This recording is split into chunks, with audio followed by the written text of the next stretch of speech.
Audio taped.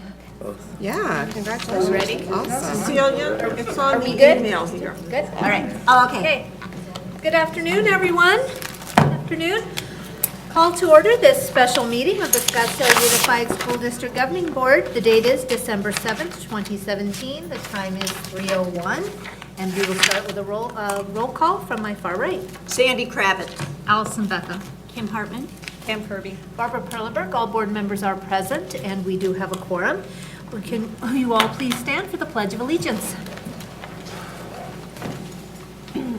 I pledge allegiance to the flag of the United States of America and to the republic for which it stands, one nation, under God, indivisible, with liberty and justice for all.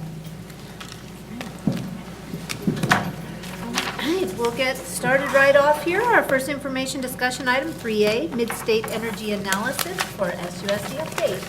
Great, and we'll turn that over to Dennis Railer.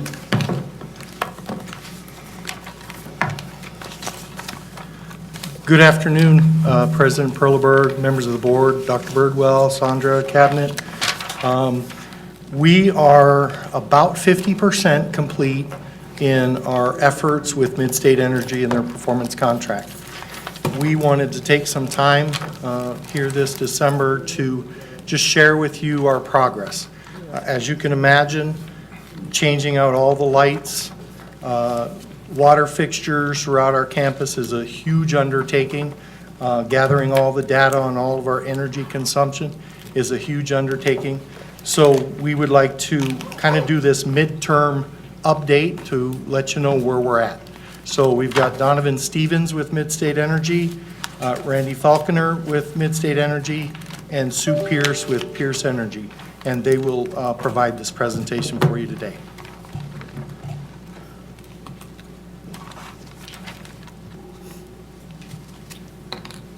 Hi, Mr. Board President, members of the board.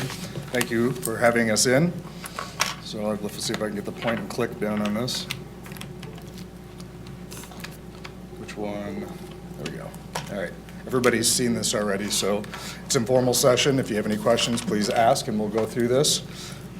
Dennis is right. It's quite an undertaking. We've got 35,000 lights to replace here in the district, and so it's quite a big deal. So of the 23 campuses, we have earmarked for lighting replacement.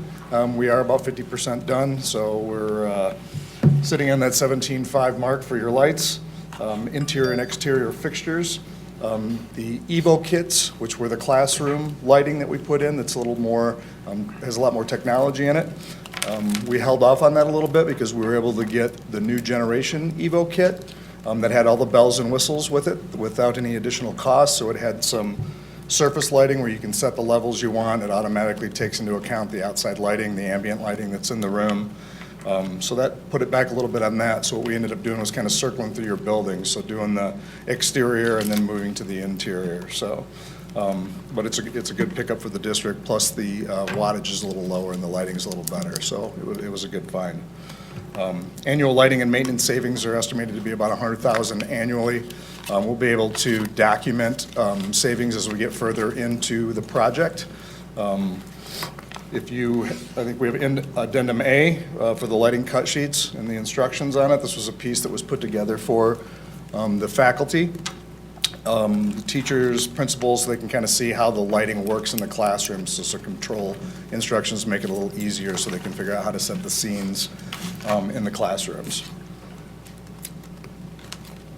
All right, lighting incentives, these are rebates, is what they basically are. So we have almost 164,000 submitted to APS, almost 172 pending with 18 APS for 2018. So these are pre-approved and waiting for us to finish those locations. They come in and review, and then it takes about 4 to 6 weeks usually for the district to get the checks on those.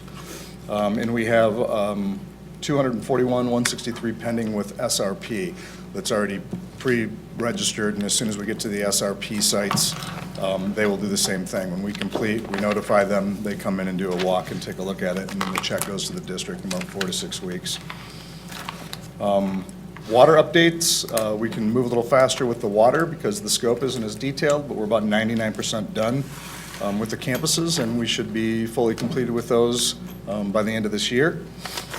We have quite a bit of product as well in this area. There was over 2,500 new toilets, urinals that were installed, and almost 2,600 flush valves or retrofit kits for the toilets and the urinals, and then 388 shower heads in the district. So it's a little quicker on the installation on those, so they move a little faster. We performed a solar analysis, just looking at our ROI for you guys and kind of getting a feel of where you are and how they're performing to deliver that information back to you. Potential prices on different items and decisions you guys can make in the future. And we can cover deeper into that at another time. The next part of this kind of gets into the data piece where we're analyzing as we go along and looking at different things that directly affect you that we can take into account actually immediately. More behavioral, more are you on the right rate plan and things of that nature. I'm going to ask Sue if she would come up and speak to this. Sue's kind of the one for our team that's been kind of handling all the data and putting it in its right spot. So, Sue? Thank you. You're welcome. Good afternoon. Thank you for letting me come and share this information with you, board president, board members, administrators, and community. We provide a lot of the non-equipment related pieces of the energy program on behalf of MidState Energy. And one of the first things that we do is we evaluate rate plans that each of your meters is on, in particular your large and your medium. And we do an evaluation where we run them in a software program and can compare different rate plans, taking actual 2016 data, right, usage and demand. And in doing that for your meters, we recommended that 19 APS meters be changed to a different rate plan. And so at this point in time, we have been working on that with Dennis and APS, and 16 of the 19 were changed by APS. They're going through a huge transition in 2017, all new software, all new platforms, so they are taking a little longer to get things done than usual. And so at this point, 16 were changed. Of those 16, 2, unfortunately, they changed to the wrong plan, the one that was not recommended. They've corrected one of those 2. And so the bottom line is we have all but 4 where we want them to be. They have been gracious enough to go back on all of those and backdate and give us the savings since August. So we will get, based on usage, if our experience with usage on those meters is fairly comparable to 2016, we will be getting about $250,000 in savings just by doing the paperwork and changing the rate plan. So that's the situation. We're monitoring that, and we'll continue to stay on top of that. Secondly, the data analysis piece. The district has been is using Fusebox software. We're supporting them in putting all of their utility data into Fusebox software. All of your electric, all of your gas, all of your water. You have various providers. You have 4 water providers. It's complicated. But all of that data is being put into Fusebox for 2 full years and then fiscal 18. So we have already, with our initial scope of campuses, all of the electric and gas in the system, and we're able to track and see what's going on. So that is our data analysis and management. The other piece of that is that in August, APS changed their rate plan a little bit, and one of the things they did is they gave a rate discount to schools of 0.0024 per meter. So one of the other things we're doing for you is monitoring to make sure you get that, because it isn't automatic and you have to request it. And so at this point, all but 8 of your meters have gotten that discount, and we continue to monitor them for you. One of the other things we're doing to support the district is monitor your EMS systems at your buildings. We monitor for schedule and set point. because you have standards for your buildings regarding set points. So we do an analysis and issue a report periodically. I think we've just done our third report on your system to make sure all the holiday, settings are in there for unoccupied and that we're optimizing savings through your EMS. We have done a summer energy and energy guidelines review for the district, a review on rental rates tied to energy, and more recently, just this week, we issued a document for your facility staff on how to prepare the buildings for the winter holiday. So those are some of the things we're doing to support the district. Energy is complicated, and there are a lot of moving pieces, and what we try to do is just look in every nook and cranny and see where we can find savings.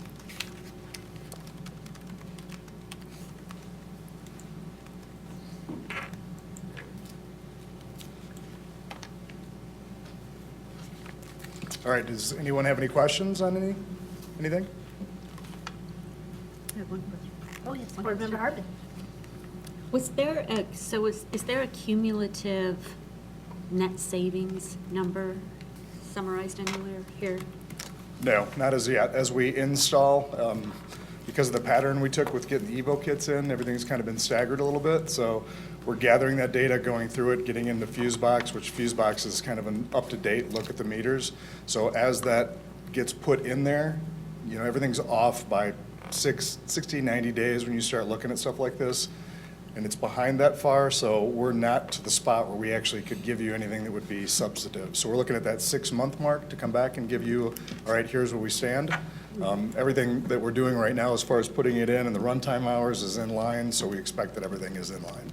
Can I ask one follow-up question?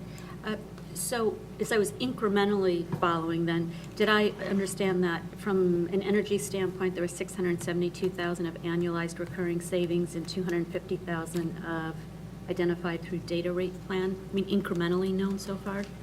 Yeah, actually, I don't have it in front of, unless it's in here, I didn't, but yes, you have an annual savings amount that will carry forward, that's 600 and whatever it is, that's an annual piece. The meters, of course, is a change in the rate on the meter, so that's what we're realizing on an annual basis as well. Everything shifts as it goes, but, that lower plan carries through for you. When it comes to operational or anything like that, that's stuff that we can't count, that you guys will be able to see, but that's kind of how the savings work through this. So just one last question.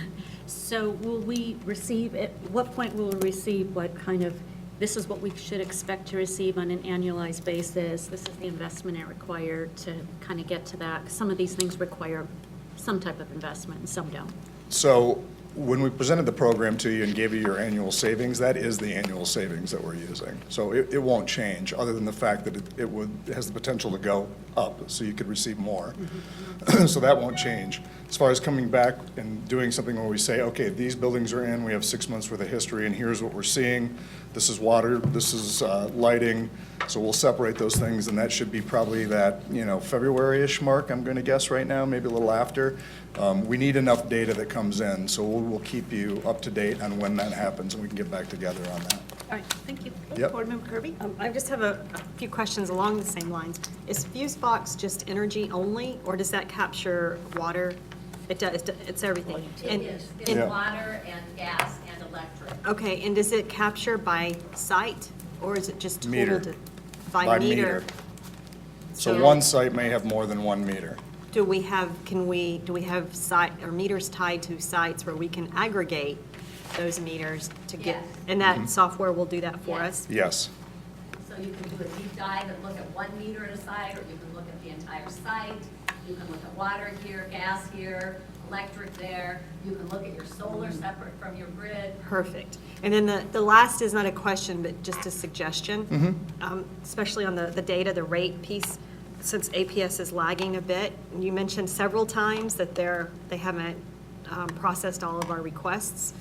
It would be helpful for whenever we do get the data savings numbers to know we submitted XYZ to APS on August 3rd, and they didn't actually do it until December 5th, or whatever, so that we know if the savings isn't materializing that we expected, we can quickly look back and see, well, it's because of this and this and this and this. We can absolutely detail the timeline on it. The savings that we have that's guaranteeing the loan is actually only the utility savings. So the meter changes and things like that are all extras on this program. So those are savings we should realize above what we told you. Oh, okay. So so That's good. we build a cushion, but then we were, lucky enough to get into this and find out that your meters really need to be restructured to a great deal, which is a very big benefit to you. Yeah. Sounds really good. Additional questions? Thank you. All right. Thank you. Oh, well, thank you very Thank much. you. It's exciting. Savings are fun.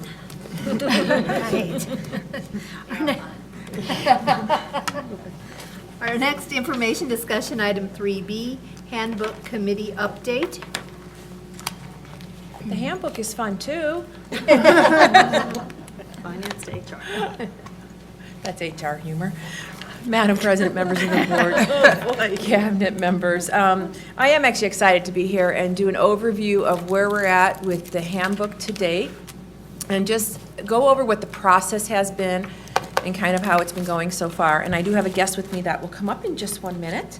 So just a little bit about the Handbook Committee.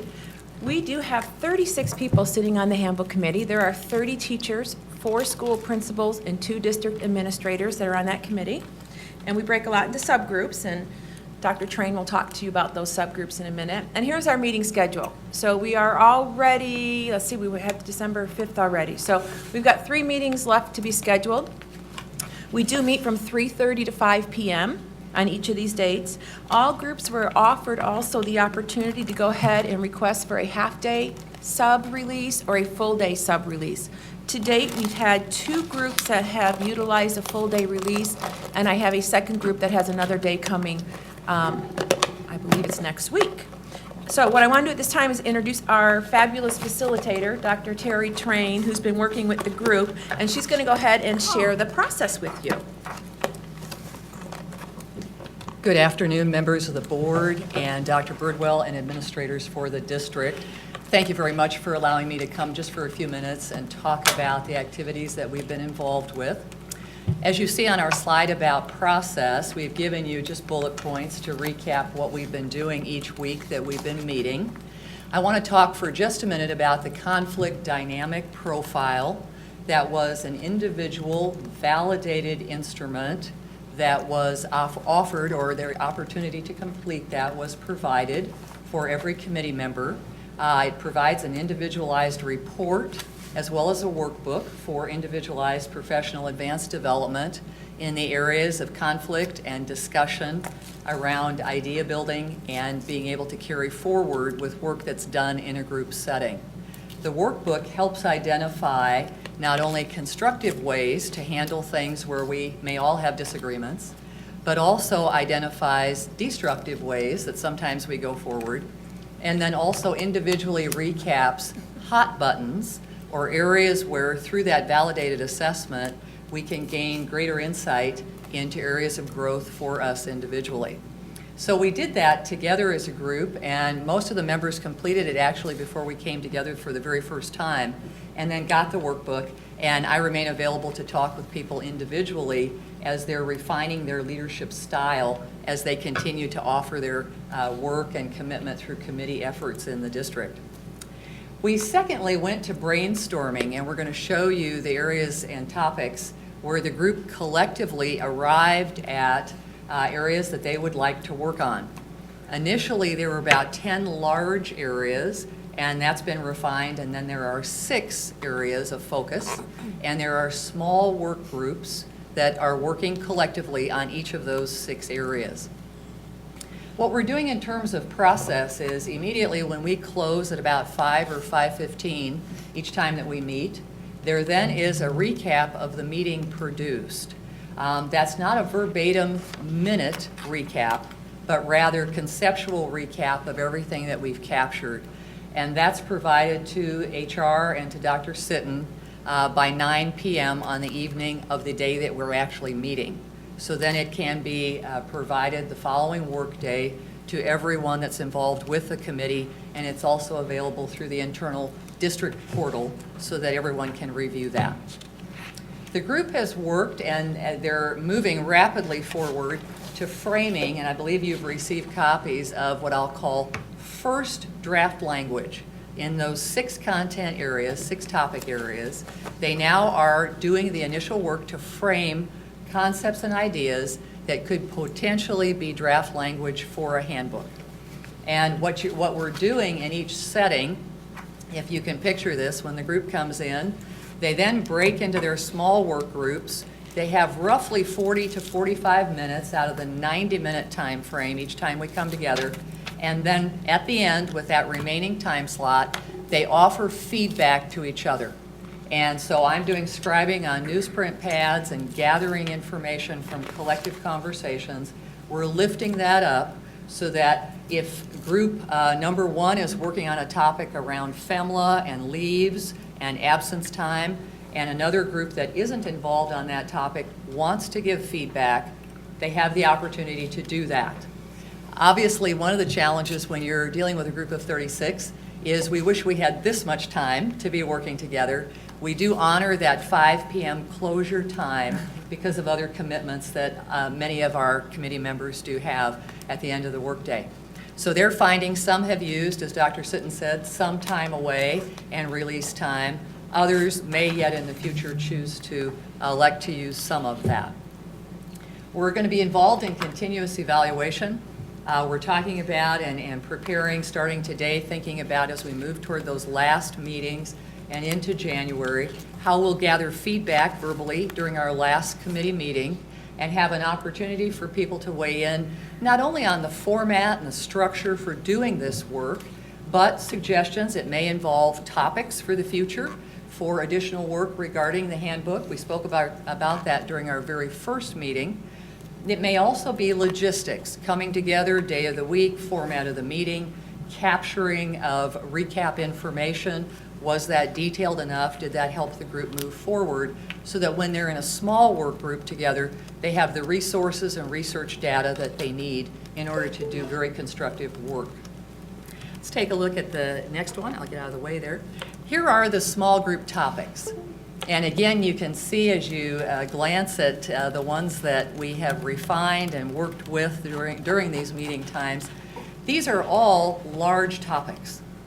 And we've talked candidly that in the work that they're doing in a defined time frame, they may not be able to handle every single nuance of each of these topics. And so part of the work they're doing collaboratively is to drill down and determine what are the most urgent or pressing items that they would like to bring forward in draft language format.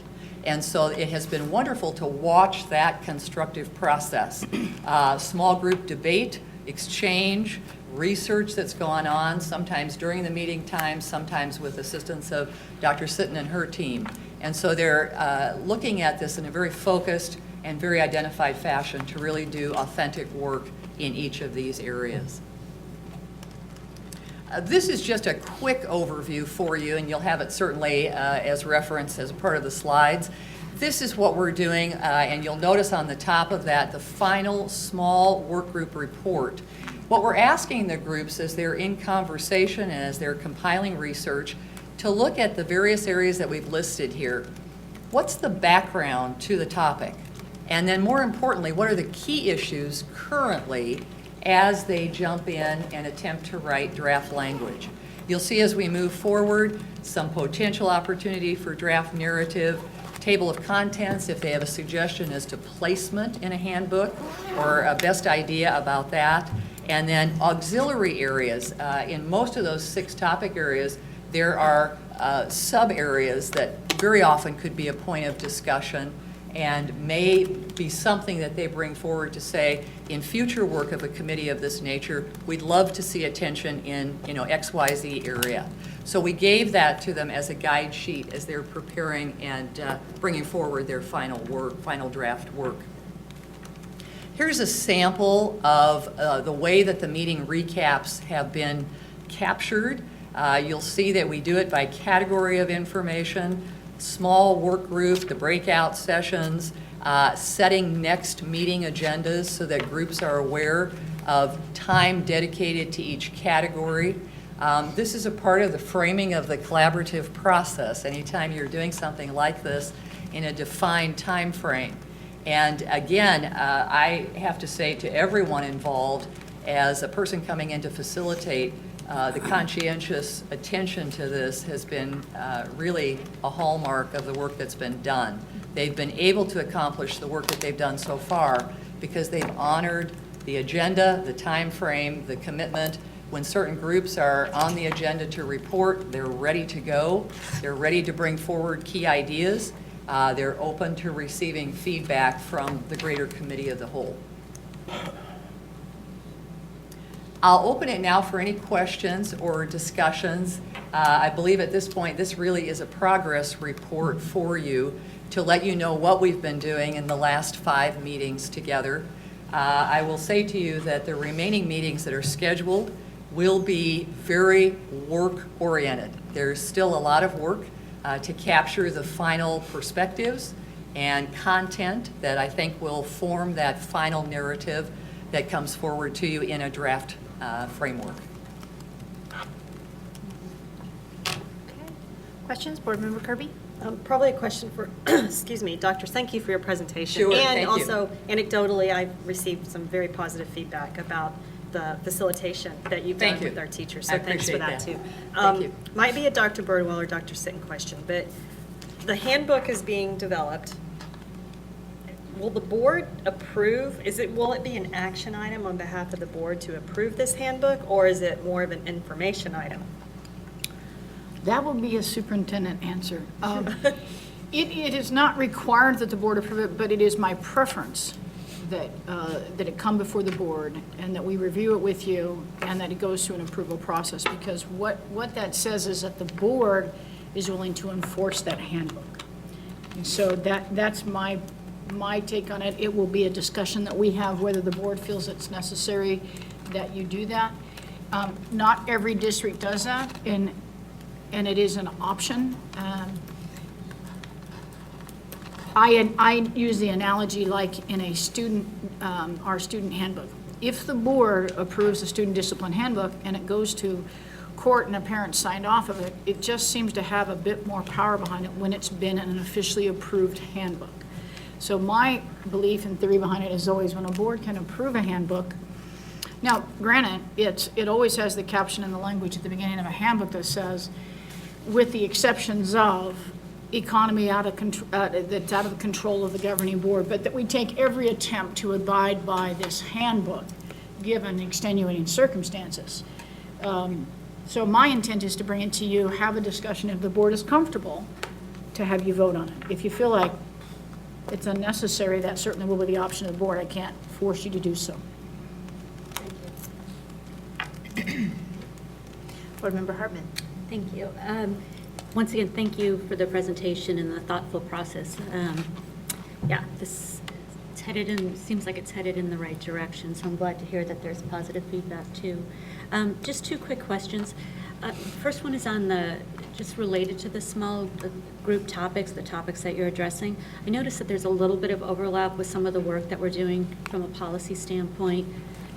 Professional workday, grievance comes to mind. So how is that getting properly reconciled to make sure that either it's in one place or the other, or they're referenced to each other properly? So the groups are looking at policy. That's part of their background homework that they're looking at, and that's kind of where some of the stuff that I'm sending out to groups as they're working on it.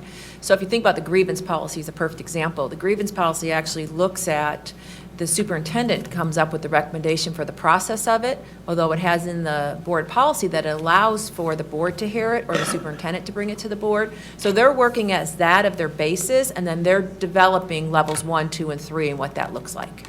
So they're working hand in hand. They're looking at the policies, and then they're developing what does that practice look like to implement that policy. So there's an intentional consistency to make sure. absolutely. Okay, great. The other thing that I would add is you probably noticed, you're talking about overlap. Yeah. Groups 4 and 6, the professionalism nomenclature is in there. 4 and 6 have voluntarily decided from the beginning there is overlap. They've worked collaboratively. Then they've broken apart to continue individually. Then they've come back to orchestrate some of the work that you've received thus far. So there's a full recognition, and there was from the very beginning, that Policy creates the foundation for the work that they have in front of them. Okay, great, great. There's a step governing board that will be taken when this work is done. As part of the work is that the cabinet will go through this in a fashion and look at, is the recommendation coming out of the committee something that is feasible? If it has a financial impact, we want to look at that up front to say whether or not it's something that can actually be implemented, supported with follow-through. So we'll be looking at this as another step before it actually comes back to the board. Okay, great, I appreciate that. And then just one last question. So I understand the process. Is there an opportunity in the process where this group of 36, particularly the 30 teachers and the administrators too, but have the opportunity to go back to their constituencies, so their respective schools, and collect feedback or input, or what does that look like? I can tell you that informally, members of the committee have said that they are doing that on an ongoing basis. In terms of, will there be an opportunity built in? We're talking now about what the meeting next week, January, et cetera, will entail. So we'll lift that up for a more formal conversation about how that piece will work in these last meetings. And those 30 teachers represent all but one school. There was one school that there was just not a volunteer from that wanted to do it. So every campus has someone except one elementary school, so they can go back and be having conversations and bring it back to their next meeting. So from a process standpoint, since you're kind of the process expert on this, did it not add additional value to have a formal process? I understand the formal conversation, but a formal process to go back, whatever that looks like. I don't know what that needs to look like. That seems like that's not part of the process, and we're not deemed as adding value? Yeah, as we talked early on, and again, this is developing as we go because it's the tenor or the exchange of the individual members on the committee. Early on, the conversation was the individual feeling of responsibility. By volunteering to serve on the committee, individuals on that committee have said to me, I'm going back, I'm talking to individuals, I'm gathering input, so that when I come for the small work group exchange that I'm involved in, I'm ready to offer opinions and ideas. So from that standpoint, that was the depth of the conversation that we had thus far. But I'm hearing from you that we should probably examine that to an even greater extent, perhaps in these next meetings. Well, I'm deferring to both of you, but process expert and just culturally and historically, right?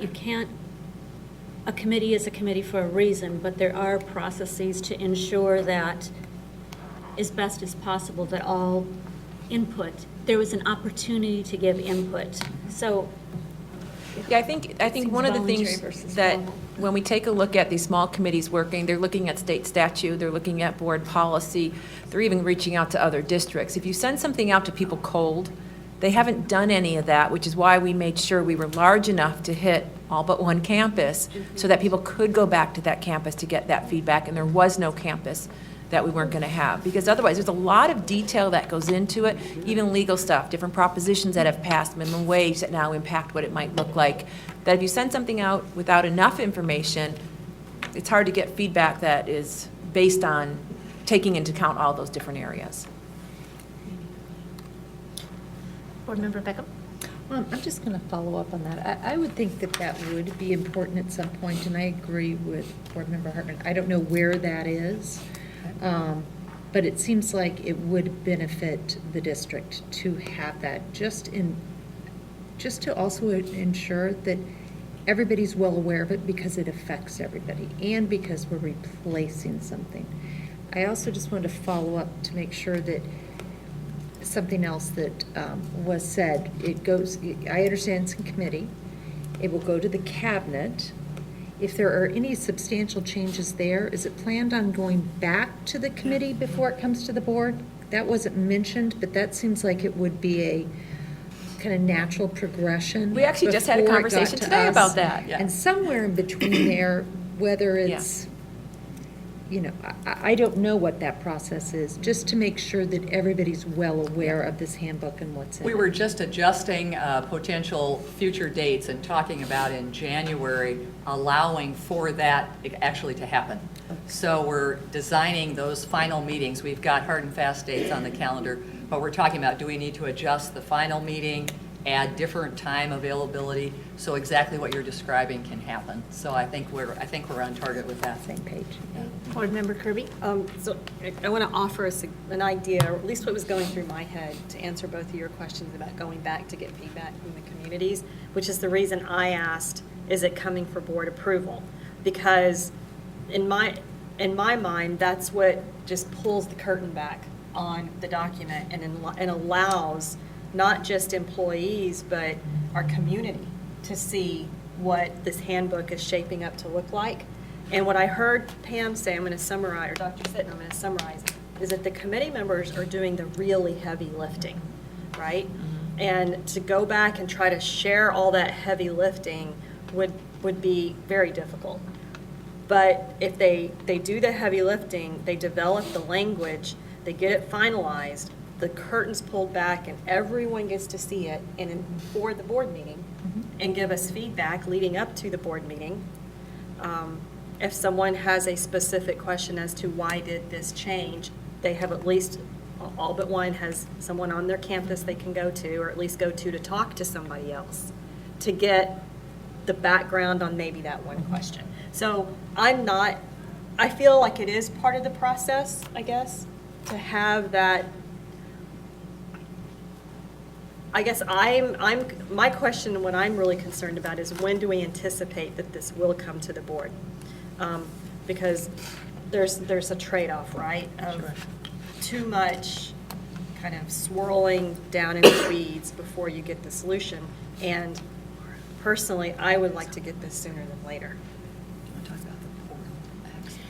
While you're thinking about that answer, the reason we don't have 1,500 employees working on a handbook is we could never get it done. Right. Okay, so that's why you have a sample of 30. Now, when it is complete and has gone through its full process and it's come up to the cabinet and gone back, and people at any time are encouraged to, that's why we try to get every school engaged to go back and talk to their campus. However, when it's completely done, we will go out and have conversations with staff, particularly about any significant changes, particularly about here's going to be the transfer process, so we'll go out and start doing education and pieces of it at a time, and we'll be chunking that. The pieces that are going to affect me in the next month, something that's going to affect me the following month. So anything that will affect them in the spring when this is completed, we'll go back out for a staff meeting. Because, for instance, in here, and the reason that and I appreciate the fact that you tackled some of the ones that are going to hit us come February and March, which is transfers and surplusing, riffing, all of those. Those, as soon as that portion is done, we'll be bringing that forward to go back out and communicate. Because we're going to be in that season just is right upon us come the end of February. Then next fall, when people come back, we'll hit some of the other areas and have another dialogue. So I expect over a 12-month period to continue to have dialogue. I also expect that there will be adjustments and changes through the next year on areas that maybe were missed or it didn't fall out the way that it was expected to, it didn't function the way that it was expected. So the idea that it continues to also be a living document that we're never going to put aside and say it's just done, but we're going to continue to make sure we have best practices. So February 8th is a study session we were looking at to bring the document. So Cabinet, the 16th of January is the last slated meeting right now. We're thinking then we'll get back to Cabinet with it, and then I think we might add one more meeting to bring it back to the subgroups then. So that would give us that last week of January, and then we'd have it for you guys at the February 8th study session. I would like just to apologize, to kind of piggyback all these ideas as far as how to make this truly successful. And in the time we need it to be successful, which I agree, this needs to be done as soon as teachers start thinking about their contracts and changes or anything for next year. So we know we're kind of pushing up against that. One of the kind of key factors, or one of the components I think we can't forget the importance of, is the principals in this. And I know there's 4 on the committee, and I understand, I'm sure they have been discussing with their principals, but on the next level, when it comes to communicating out to staff, why was this made? I mean, we've obviously in the past suffered with the rumors and, well, I heard this, no, that's not wrong, or why on earth would they do this? Well, there's a very good reason why, those types of things and those types of conversations. To me, to make this very successful, the stronger our principals are at that communication and that understanding and having those answers, even as we kind of push out a good solid draft, is critical. So I'm wondering if early on, or very near future, they can become a part of that discussion as it all comes together. So I was actually in on the draft. principal agenda today going over the leaves, high priority days, what the committee's been looking at already. So we started rolling that out today already. And then Michelle and I have been on the past ones already around the policy changes. So we've been hitting the principal meetings on the policy changes. Today I brought to them what the committee is looking at for the leaves. They talked at their tables of what that might look like in practice on their campuses, and we've started that conversation already this morning. That's terrific. They're going to be a key component. Yes, Board Member Kravitz. Oh, we had a discussion earlier.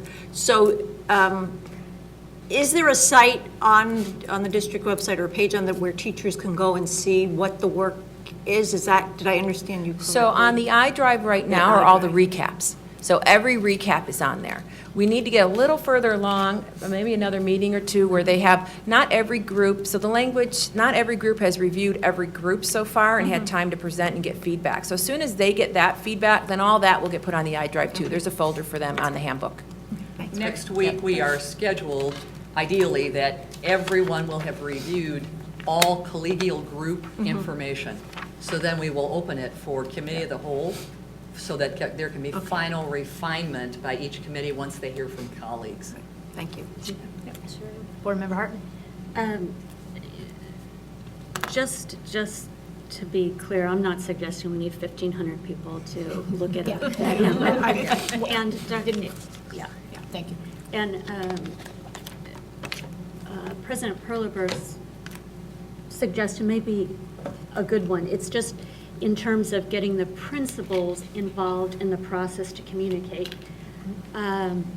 Because at the end of the day, I will judge how effective the process was. And in the spirit of growth mindset, it won't be to say we've done it wrong, but here's opportunities for improvement by the number of emails that I received before the February 8th meeting, because that will tell me how effective our representation was in communicating and soliciting feedback. So the more we can build it in versus inspect it in at the end will behoove us all. So that's just my first comment.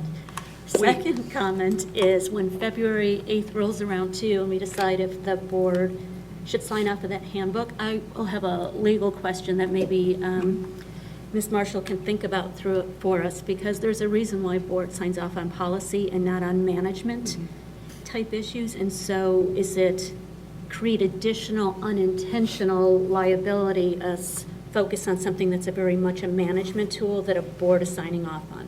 I don't know that answer, but I'm kind of interested in what that response is. Thank you, Board Member Hartman.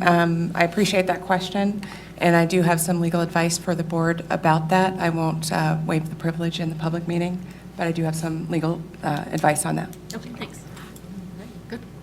One additional, I think, in relationship to the question about communication and rolling out all of this, part of our conversation today was how we will involve key members of the committee in a communication team process, so that there is involvement on all levels, but with a representative individual, ideally one from every one of the 6 groups, and perhaps others, colleagues also that volunteer to help. But the idea of creating a communication plan that people who have been directly involved on the committee of the whole will own and be very comfortable with, and bringing that forward. So that piece is in the works. Board Member Kirby. So when does our staffing timeline need to start? So we'll actually start doing job fairs in January, because we take a look at data over the last so many years of how many have we hired, science, high school, middle school, math, that type of stuff, and we'll start hosting job fairs. We tend to start doing our interviewing in mid to late February, and then hopefully we're doing contracts in March. And this, okay, and So the staffing process, actually, if staffing schools is early February, the actual hiring becomes the end of February. So that February board meeting is critical in the aspect of looking at this handbook that gives guidelines about transfers.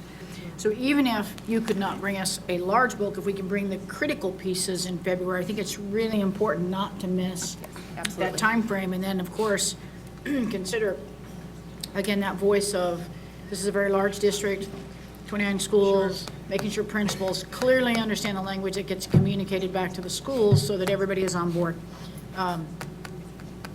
It is a different process, and what I read in the rough draft is a different process than they're accustomed to. That's why it's so important that we communicate clearly.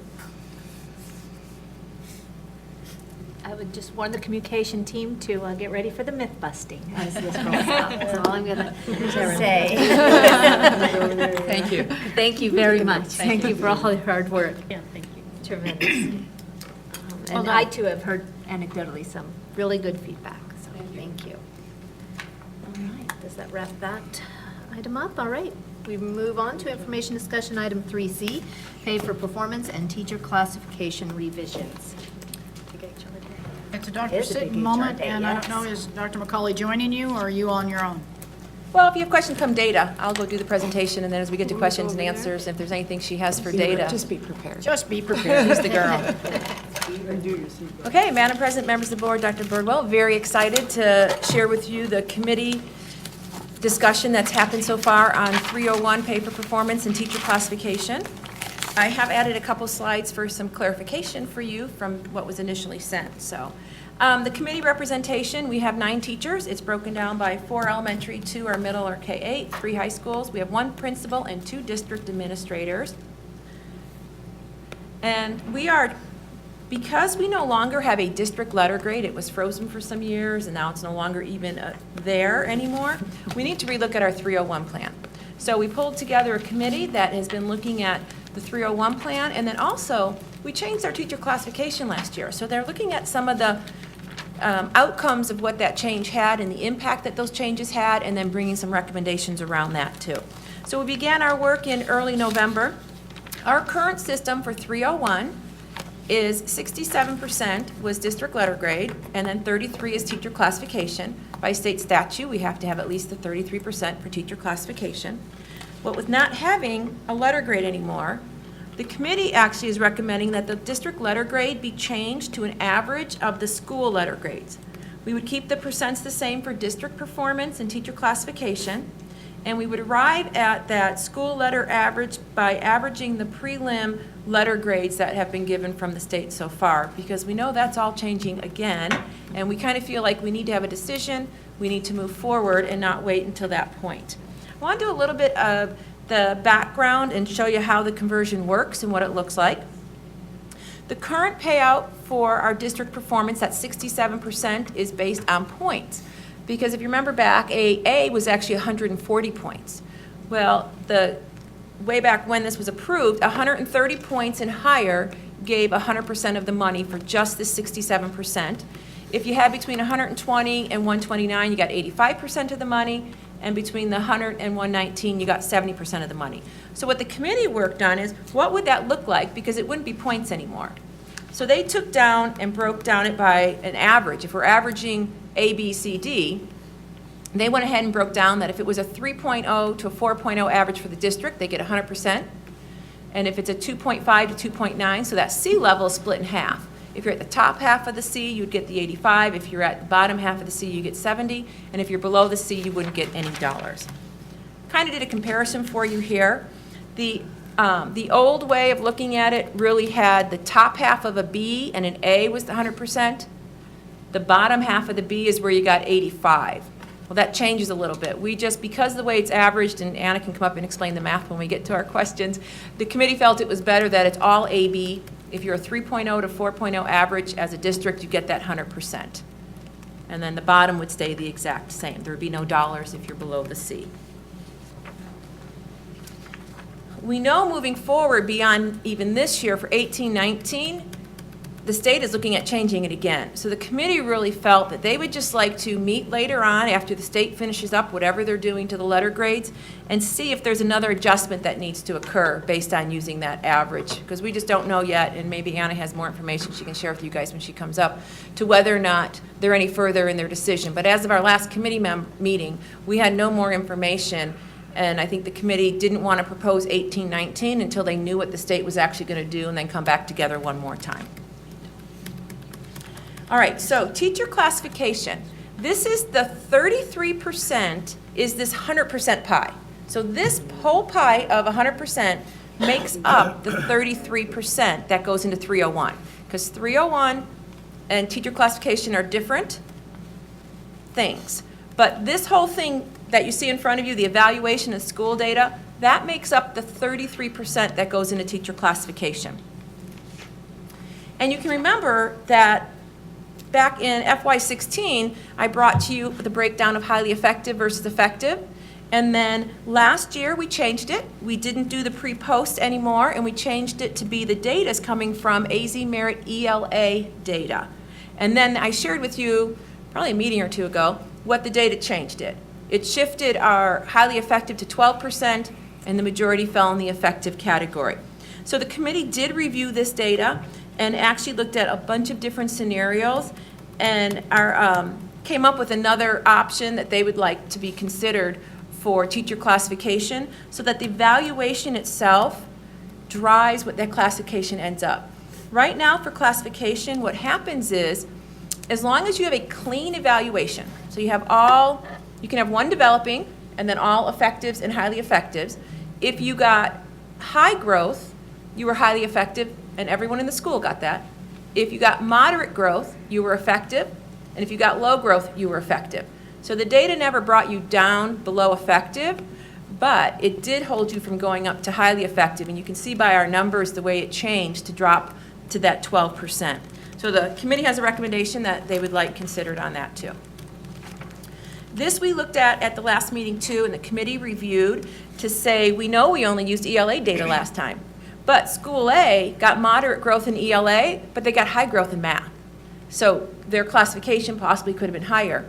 And then School B had high growth in ELA, but only moderate growth in math. So the committee took a look at including math in the classification, not just the ELA like we did this past year. All right, evaluation breakdown. So we said that if you take a look at this chart, you'll notice that you go from all highly effectives at the top to a developing on the bottom with 7 effectives. Everyone on this chart is highly effective or effective. So as long as you got your clean evaluation, you're going to be highly effective or effective. But let's just focus on those first 3 rows that have all highly effective. So we're assuming the teacher got all highly effectives in all 8 standards. So what would that roll out to be? They would get 8 standards. It's worth 8 points for highly effective. You had 64 points. If you got high growth, you're highly effective. That's true for the system this year. What's not true, though, is if you got moderate growth as a school or low growth as a school, you would have got an effective classification. So what this does is it lets the evaluation drive the difference between highly effective and effective. So now if you get all highly effectives on your evaluation and you have moderate or low growth at your school, your personal classification would still be highly effective. So we're able to differentiate based on the evaluation itself and not just the data driving it, which the committee members were very excited about. They felt that if they had highly effectives in their room, their principal viewed them in their evaluation, even though the school might have had moderate growth, they could still actually have a classification of highly effective. It doesn't impact the money, and the committee conversation was, it's not about the money. It's really about the pride of that classification and the hard work that they do in that classroom. It wasn't about whether I know I get the same money, whether I'm effective or highly effective, but I want to be acknowledged for all that hard work on my classification that I do in the classroom. So the bottom, we didn't touch at all, and this actually goes back to board policy and state statutes. If you have 2 developings, you're on an improvement plan. If you have 3 developings or ineffective, you're actually getting a preliminary notice of dismissal, and you have a chance of 45 days to go ahead and make corrections and changes. But the committee felt that we needed to stay with the breakdown as it is, that if you're on an improvement plan, you're developing. and if you're on a prelim notice, that you're ineffective. So they didn't make any recommendation changes there. Our fabulous Amy Goff in HR reran the data for us. So we didn't add math in this. I didn't touch the growth. We just reran everyone's evaluation. And if we looked at the breakdown of all highly effectives, what would that look like by differentiating it? And that 12% highly effective went to 54%. And then the 86% of effective went to 44% effective. So we start to see a little bit of difference, that it's not this all or nothing. You're going to see it a little bit more of a scale, I think we're going to notice between those top two, instead of it all being one way or the other. So the committee did come up with 100% agreement on 3 recommendations. One is they want to use math and ELA data for classification. They would like to use the new evaluation breakdown for the classification so that we can have the effectives worth different points than what the highly effectives are. And they would like to change 301 to the average of the school letter grades. And I did want to just show you, this one you guys haven't seen yet, it wasn't in there. I added the money breakdown. What does it look like? So if we were to say that 301 was $3,000 gross, and every year that changes because it's based on how the economy is going, 1,000 of that would be for the teacher classification, and 2,000 of that would be for district performance. So you'll see, and the teacher classification is identical to what the current system is now, so that wouldn't change. If you're highly effective or effective in your classification, you get 100% of the dollars. If you're first year developing, it's 75. Second year developing, it's 50% of just that 33%. And then if you're ineffective, you don't get any of the dollars. Same exact thing we have now. Same thing we would go ahead and take a look at moving forward. And then the district performance broken down, I changed it from, if you're the 3.0 to 4.0, it's 100%. And then it breaks down for the different averages of 85 and 70% also. We still do have some work moving forward and next steps. The committee has discussed communication. We talked about taking a PowerPoint and doing a voiceover of that PowerPoint. I also had a great suggestion today of taking a look at HR is going to run individuals. I mean, we already have both Excel sheets. So they're going to take a look at actually making it so that we can give every teacher what your classification this year was, what it would be under the new model, and the impact of dollars, if any, so, which we shouldn't see at all. So we're going to actually give a slip to every teacher before they do a vote, because we know we have to have 70% approval from teachers to change 301 for those that qualify for it, and I need board approval. So I'm looking to probably do it right after winter break, send out, I've also talked to IT today about the idea of whether or not we can do some webinars with some live questions. So we're playing with that idea with IT also, of me trying to do a webinar with them and taking live questions for people that still have more, and then vote on it and then get it back to you guys. Bring it back at that Tuesday meeting in January. Discussion or questions? Got any for Anna? Okay, Board Member Hartman. This is a lot to process. Yeah. You feel that way too? Thank you. So I'll buy a little time. So, the one question, can you go back to the screen, I think the second to the last one, that one right there? Yeah. So, on the teacher classification, when you were describing it, what I see on here didn't reconcile in my head, so maybe you could just describe it to me. It's specifically around that highly effective or effective, they both get 100%. Mm-hmm. Yes. So if I'm a teacher and my classification is effective and the district is a 3.5 average, we'll say I'm going to get the full $3,000. If I'm a highly effective teacher and the district average is still 3.5, I'm going to get the entire $3,000. I think we remember, this all started way back when, in the conversation being, we want to put the money in teachers' pockets. We don't want to come up with a system that's blocking. So if you are a solid teacher, good evaluations, we felt you should get 100% of the money. Okay. And just one question related to that. So if for some reason you ended up with 85% or however that works, what happens to that other 15%? Does it go back in the pool? Mm-hmm. It rolls over. It stays in, I look to Laura, that 301 money stays in 301. That's all it can be used for. So that just means the next year there's more money in there. And so when Laura gives me my amount of how much teachers are going to get, she just takes a look at that new pot of money, whatever we got new, plus whatever rolled over. Okay. Board Member Kravitz. Could you review again how district performance is tabulated? Yeah, Anna, it's going to be the prelim average of grades. Come on up. I want to know what, So we calculated the district average grade just as a simple GPA type calculation, and the district average ended up being 3.38, which would be a B+ average. so that's all schools, not schools. just one individual, it's not based on what one individual school's grade is. and I'm sorry, you said a number that I've been wondering about, the 3.38 is using the current scores, is what that average would be of our schools. Just like a And grade point average. that would then put us in the 3.0 to 4.0 average, 100%. So no matter, Was that? so no matter what school, whether I'm at school A in one part of town or school B in another town, all those teachers are getting the same, Yeah, that I base, think- okay. Yeah, the committee felt it was important. We're all in it together. Okay, I just Yep. want to make sure I was Yep. clear on that. And then, can I ask another question? So, I brought this up in the past, so since we're discussing 301, I'll bring it up now.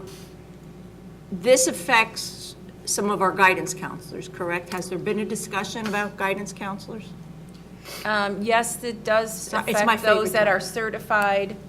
I have not worked with the guidance counselors, so Dr. Birdwell, I don't know at this point if we're landed on. It's the same old thing. We've had the issue of the state statute does not allow us to give counselors who aren't teacher certified the money, so we have to pay that equivalent out of M&O.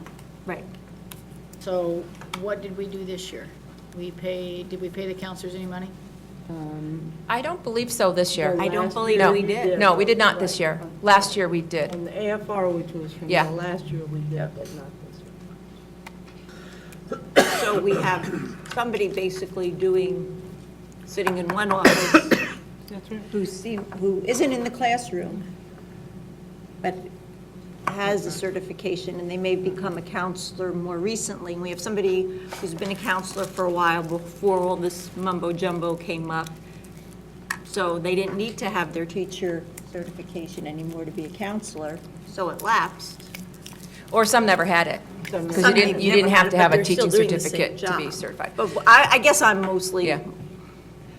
I guess, concerned with people that did. I don't know, it just seems like they're doing the same job. They're not in the classroom. No one's debating that, there's no doubt about that. It is the same, absolute same job. The problem is that the statute allowed some to go into this program and some not to. And that's the problem that we face. So we either have to decide to put in a budget for M&O dollars to give them extra money, or say, no counselors qualify because they all qualify for the 10 extra day stipend. And that's what they do versus what teachers do. Oh, okay. So there is a conversation to say, which model are we going to use with counselors here? Right. And I don't know, Dr. Johnson, are we doing the 10 extra days for counselors this year, or the 5 extra days? I think it's 10, isn't it? So the problem is, the last time I spoke a year and a half ago to the counselors, I said, look, you get a stipend for 10 extra days. That's like getting the same thing teachers get in the 301. And the answer is yes, but I'm working 10 extra days. So they couldn't agree as in their own group at that time, but we certainly can come back to the counselors and say, what do you want to do here?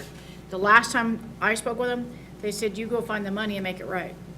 Well, that's easier said than done, because there's quite a few who don't qualify. Right. So that's a hit to the budget. If that's the plan, then it would be that we would bring it to the board and ask the board to approve an additional pay out of M&O that would go to them. But that means you're taking away from all other classrooms across the district. So how do we make up that teacher stipend that we're now going to use to give counselors extra money? So it's a bigger problem than just simply, let's just give them the extra check.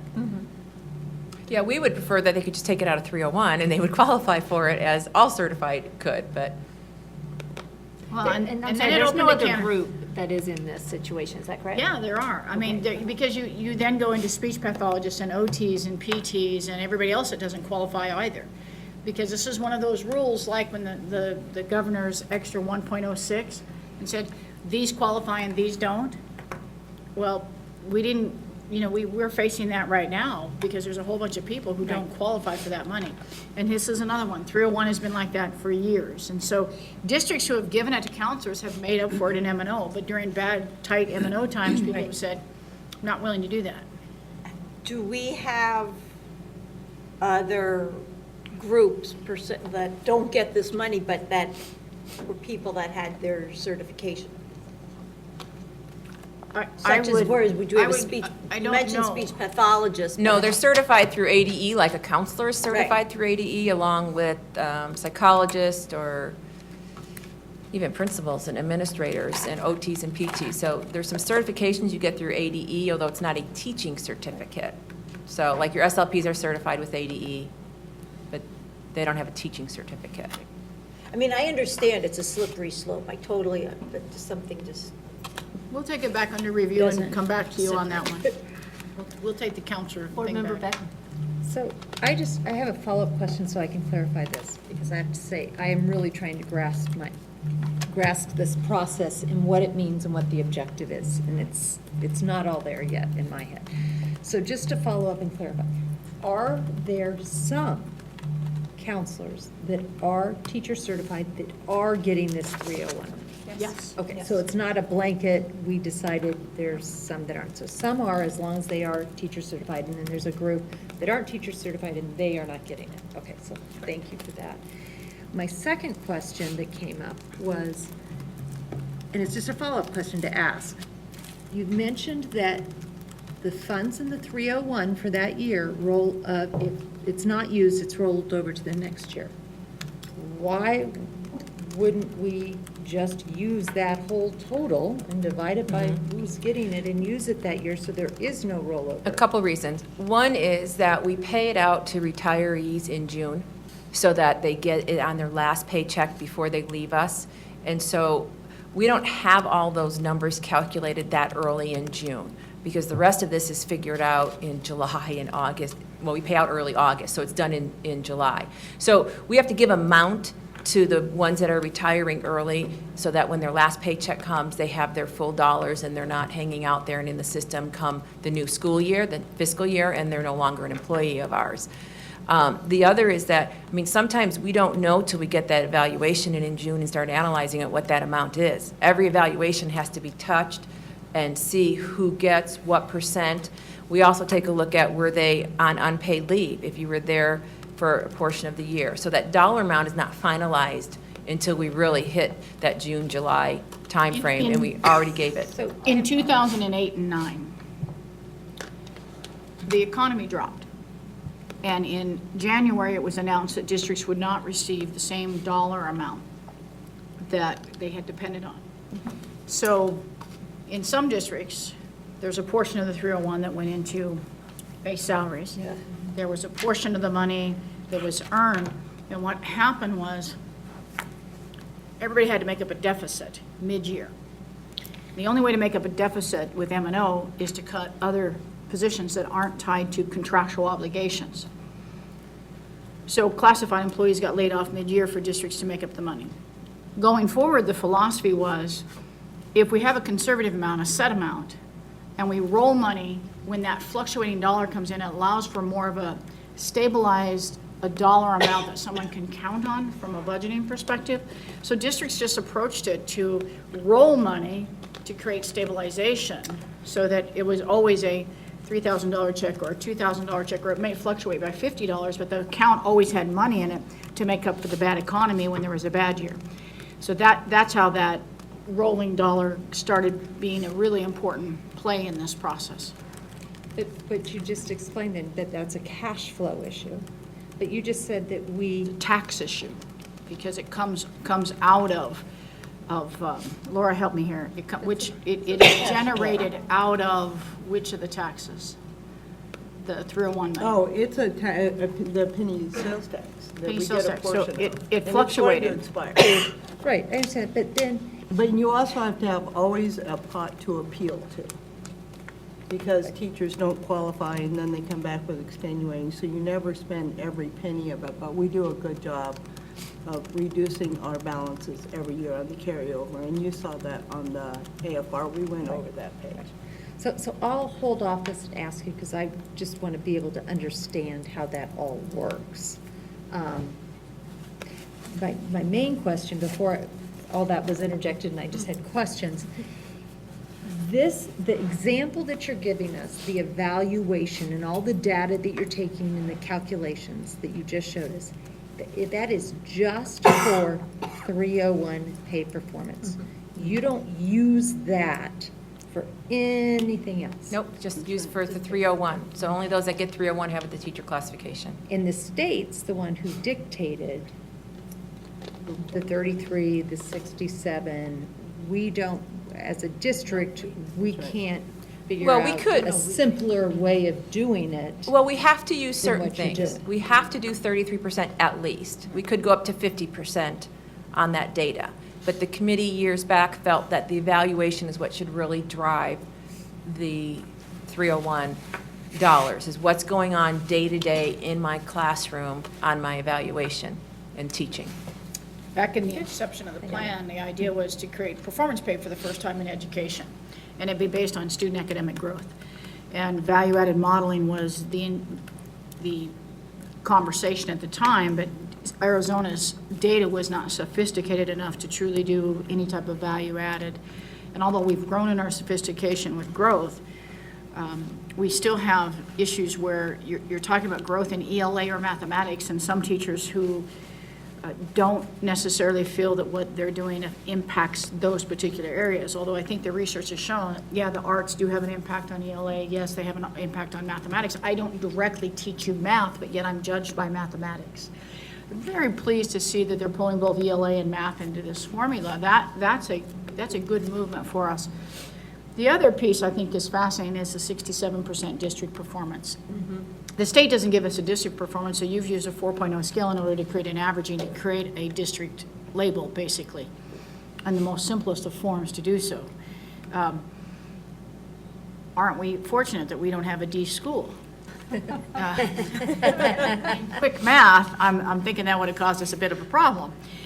So at a 3.38, so clearly, the team was very comfortable with saying we are one SUSD, and so we'll take our average, and they were comfortable with that? Very good. Because that was also precedent here before they used the district letter grade. So it already established precedents, and they were very comfortable with that. Well, and I will add that I was actually around and can remember conversations around that decision when they decided 67%, use the letter grade of the district. It was still very much the philosophy, we're all in this together. It's SUSD, and we, you want to, somewhat make it simple, because, yeah, we could just keep burying into this until we're going crazy, but simplified it, but it also sent the message of we're all in this together. Remember Kirby? Okay, so timing. I just want to, because I thought I heard you say the committee wants to get together again and talk about 18-19. 18-19. Any okay. changes for 18-19 only.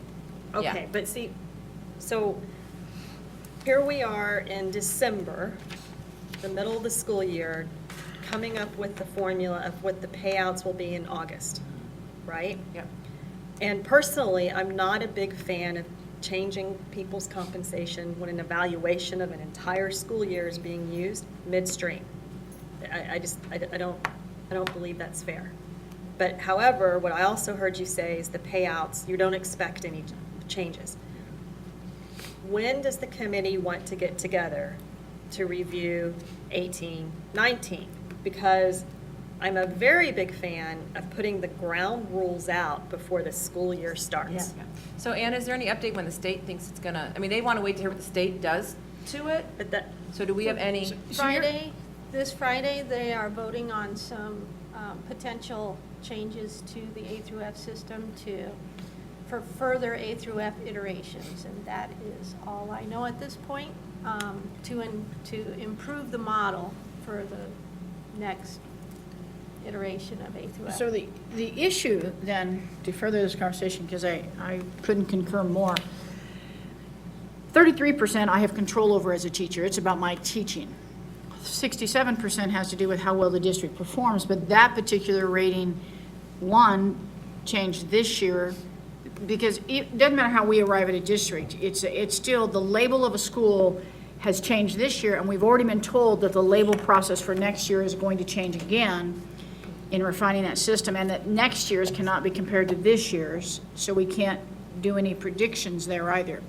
So basically, you've created a formula that we have to be very, very comfortable with the state formula, because 67% of your dollars, potentially 2,000, are tied to the confidence that the state is going to label schools in a manner that we feel is accurate and appropriate and timely, which is the problem. That's my question, the that- timely, that is- So the formula stays the same. What affects the formula is the rating system the state uses of the A to F label. So the formula that they've created here, they're not changing. What they're going to look at is the impact of the state's formula on our formula. Did I get that right? Yeah, and see what that impact looks like. Okay, but the state also said they were going to have letter grades out for this school year back in September. Okay? When did we get them? And then we didn't start looking at this until we got those, so we could if you go back to the committee, I would prefer to have the ground rules set before the school year starts. And I'm going to add to your comment that I believe there was great consensus around using the district letter grade several years ago when this first rolled, because we were a solid A. That was a guaranteed 67%, right? So if we're now concerned about what is the state going to do, right? Does it make sense to have a conversation to balance out the 33-67% to something more like 50-50? Or maybe even go even further. I don't know. I mean, I don't That's a really know great the point. impact. Yeah. But if we do, in context with getting something out before the school year starts so that we're not changing the rules of the game mid-year. Yeah, so what I'll do is I'll also bring to the committee that conversation of the percent, but also there's other options we could look at as that 67 or 50 or whatever you want to call it. It doesn't have to be district performance.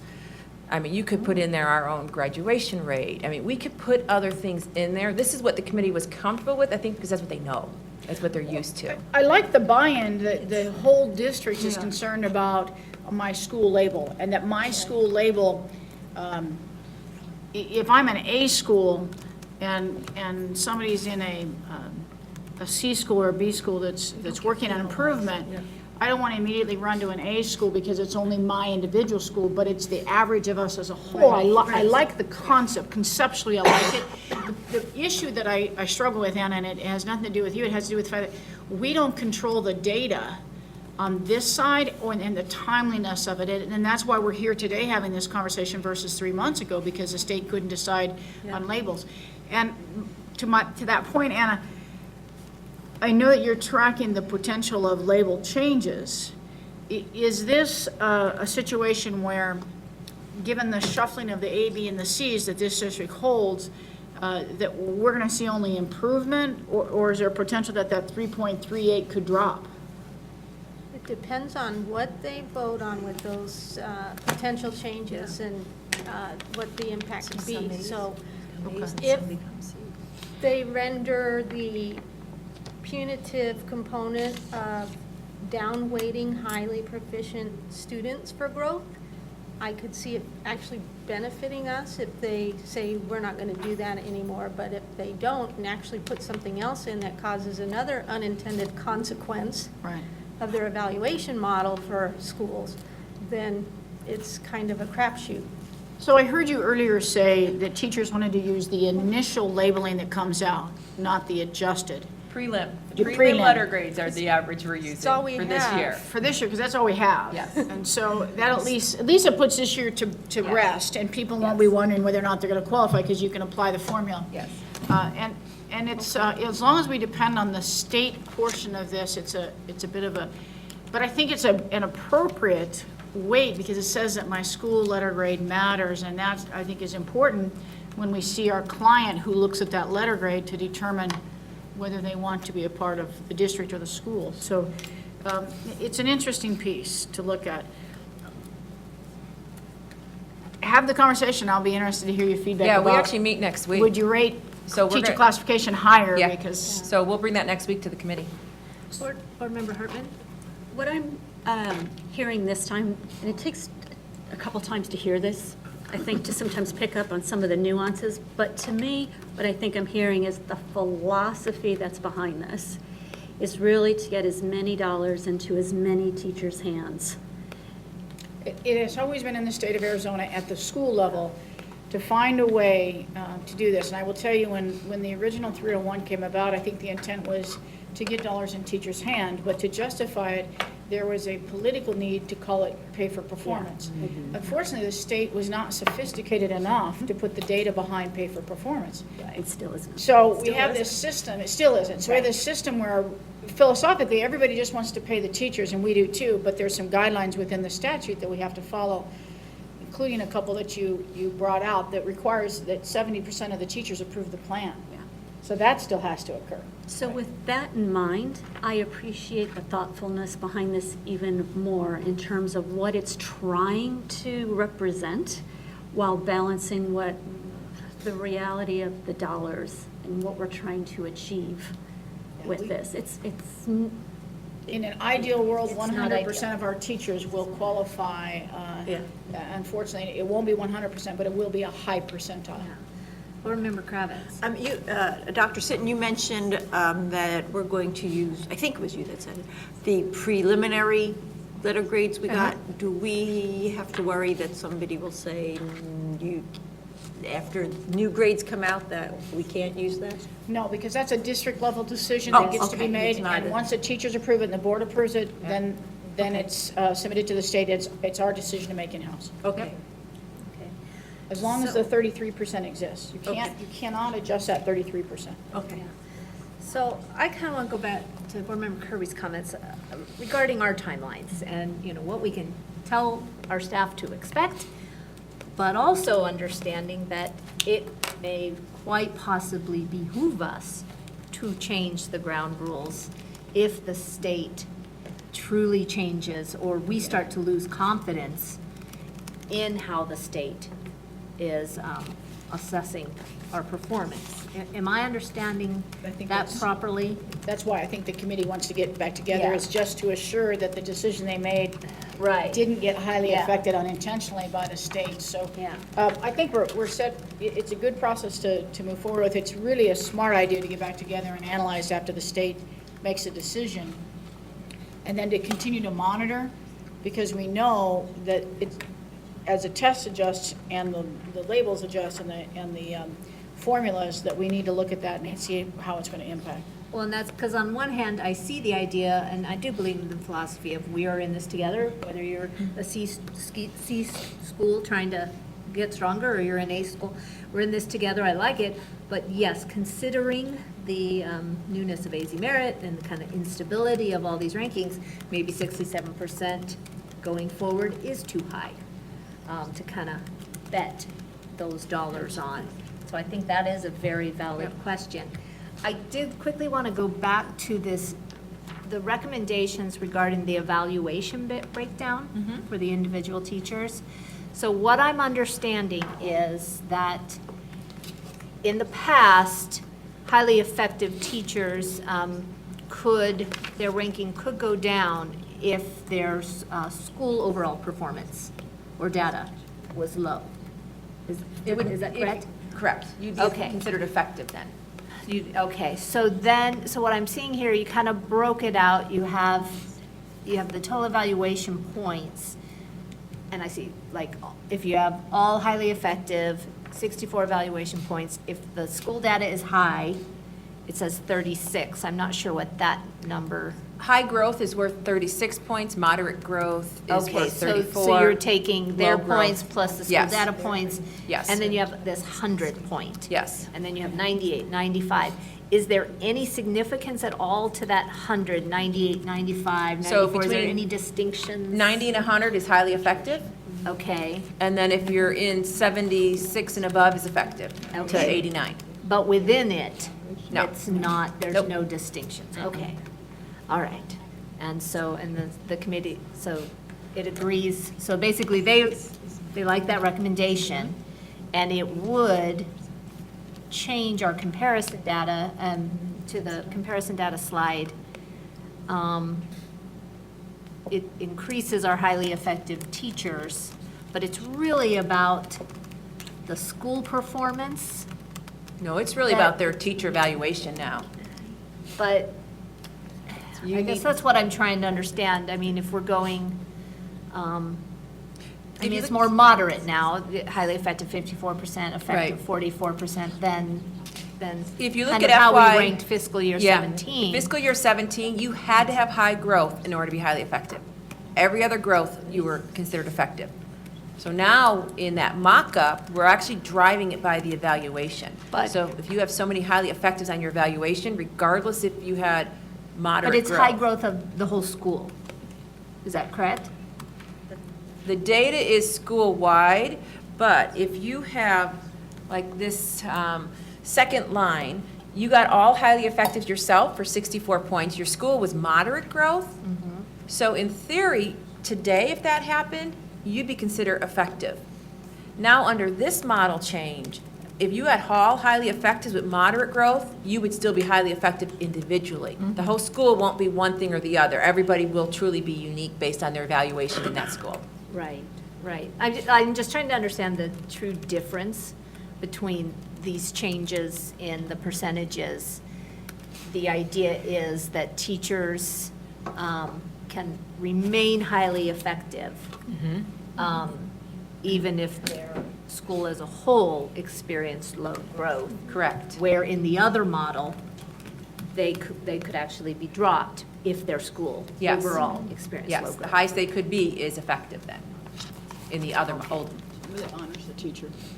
yeah. Yeah, I mean, it definitely, I mean, I guess you could look at it two different ways. It individualizes the teacher and their work, and that's very good. Yeah. I think we can find other ways to make sure our sites are working as a team and care about the whole too. So I just wanted to understand the difference, so thank you. All right, any other questions or comments? All right, so this will be coming back, obviously. It will be to coming us back, After yes. the teacher vote. Yes, after the teacher vote, it'll come back to you guys for a vote. Very much. Okay.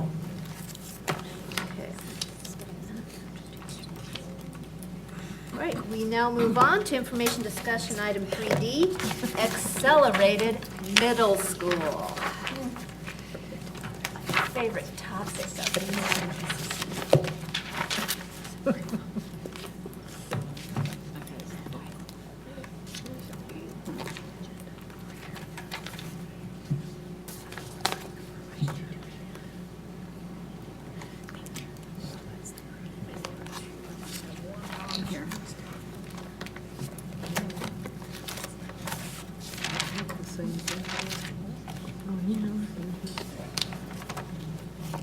It's up there on the second.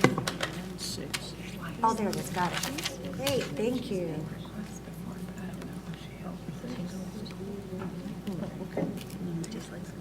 I guess so.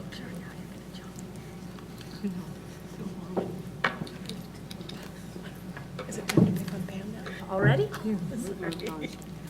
Good afternoon, governing board members, President Perleberg, Superintendent Birdwell. I'm going to talk today and give you a presentation and begin a discussion with you regarding an accelerated middle school possibility. Dr. Steve Nance and I have been in discussions and have visited the Basha High School, as well as some other people. And so Dr. Nance is available to answer questions as well when we get in the discussion piece.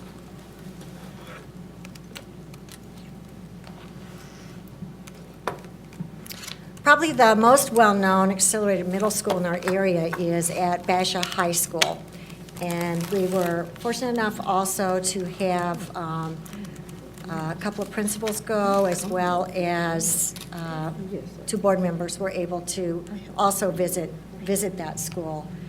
And this is really their purpose of this accelerated middle school.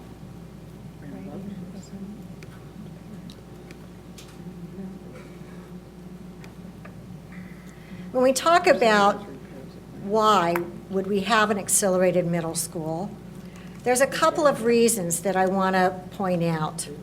First of all, it's a desire by parents to accelerate students that have the capabilities and the aptitude to be accelerated. We are already doing that in our elementary schools within our regular classrooms.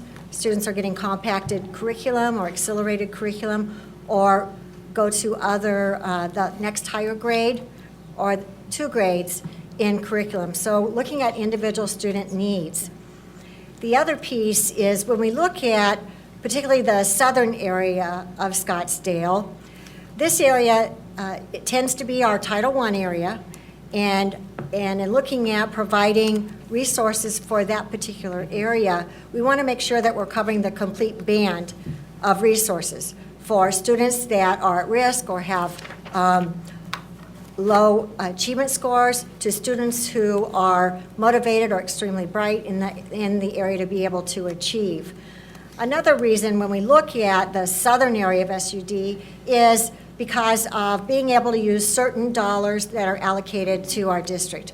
We have allocated dollars, DSEG dollars, that Scottsdale Unified has, which is focused on student equity.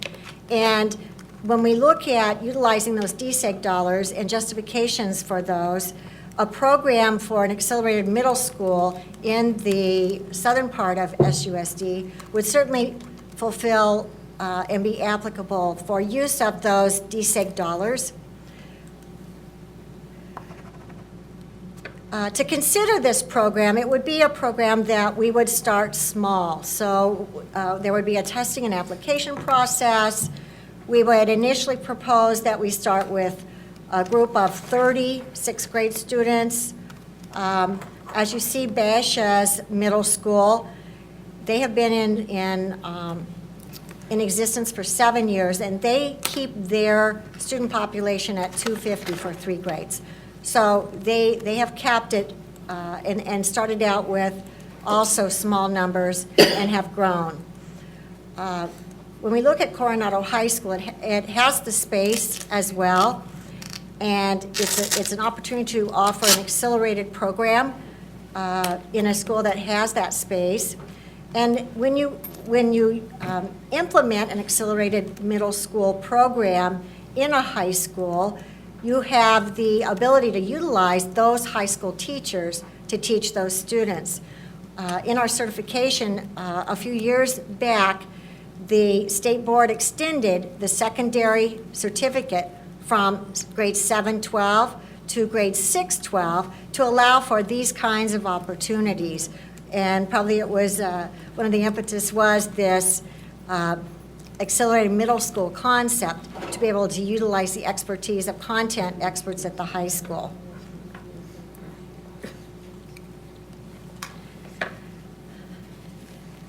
We just are in some preliminary discussions, wanted to bring this forward as an opportunity for you to ask questions, to share any insights or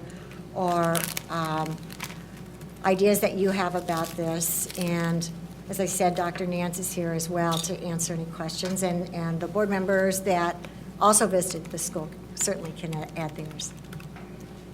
Board Member Kravitz. Can you facilitate a visit? Yes. To Basha High School to Yes. see their Member accelerated Kravitz, middle I can school do that. program if we want to go visit and see how it's been implemented at the school? Absolutely. Thank you. Oh, Jen, I'm sorry. Board Member Hartman. So some of my observations from being one of the board members that went there, they'll just share, and you can correct me. Either of you can correct me if I'm wrong. But what I found a little bit kind of intriguing and interesting about this is these were some of the facts that I took away that I thought were interesting. This particular school that we saw is actually in year 6. It actually has had a very, it has an accelerated adoption rate. So it started with, I don't remember the exact rate, if it was 6th, and then 6th and 7th, 6th, 7th, 8th, but it went from, pretty much 0 to 300 students quickly within the district. It has a 90% retention rate of kids who stay in the accelerated path, and a 95% retention rate of kids that just stayed overall.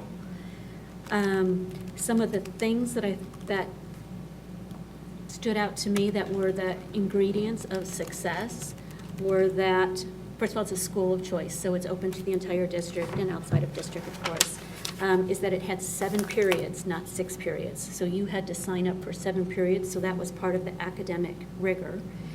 It had now a 6 through 12 planning process, vertical planning process, so in order to achieve success at the end, it was built in earlier, so you could achieve honors and AP sooner.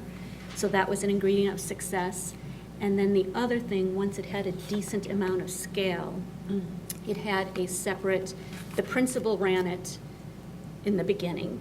And then as it had additional scale, they brought in another administrator to really focus on, just to help with the bandwidth and the success of it. And that wasn't until I think year 3 or 4 that they added additional capacity talent at the administrative level. So I thought it was a really fascinating solution for a part of our district. I mean, we've committed to rigor across the board, but it adds additional rigor that's available to everybody and additional rigor in a part of our district that was interesting as well. Board Member Kirby. I joined Board Member Hartman on that visit, and I'll add some of the, my observations, just from memory, what I remember. The middle school was in a separate building, had their own bathrooms. And the 6th graders never left that building, but the 7th and 8th would migrate over to where the 9 through 12 students were. So that addresses some of the concern that parents always have about putting my babies with those big bad high school students. There was a different bell schedule, I believe, for dismissal. They dismissed the high school students and the middle school students at different times. So in addition to what Board Member Hartman said, there were some of those other softer nuances to address the more emotional concerns. I would be interested in seeing, because we didn't see it that day, just some data on, and I don't know how you do this, but if we're trying to meet the needs of students, yes, this is a lot of work to try to go do that, but does it deliver? So we were talking about that vertical articulation. What are those students taking at Basha as far as rigor courses versus what our students are taking here? So they have 250 taking these courses. How many do we have with our current model, for example? We can do it some kind of a comparison to show that this is a lot of squeeze, and I just want to make sure that the juice is worth it. It's a lot of work to go do this. Board Member Kravitz? Wait, well, hang on. Sorry. I'm getting a really perplexed look from Sorry. No, let me just add that, I just want to make sure everyone understands that the students that are in the program in the Chandler School District qualify for that program. It's not just anybody who wants to be in it. They have to academically qualify, first of all, to be invited to apply for the program. Then they go through some additional assessments to see whether they qualify for the program. And the number one qualifying piece for that program is where are they with their math skills. Because no student enters no student moves from 5th grade into that 6th grade program without being at least at a pre-algebra level.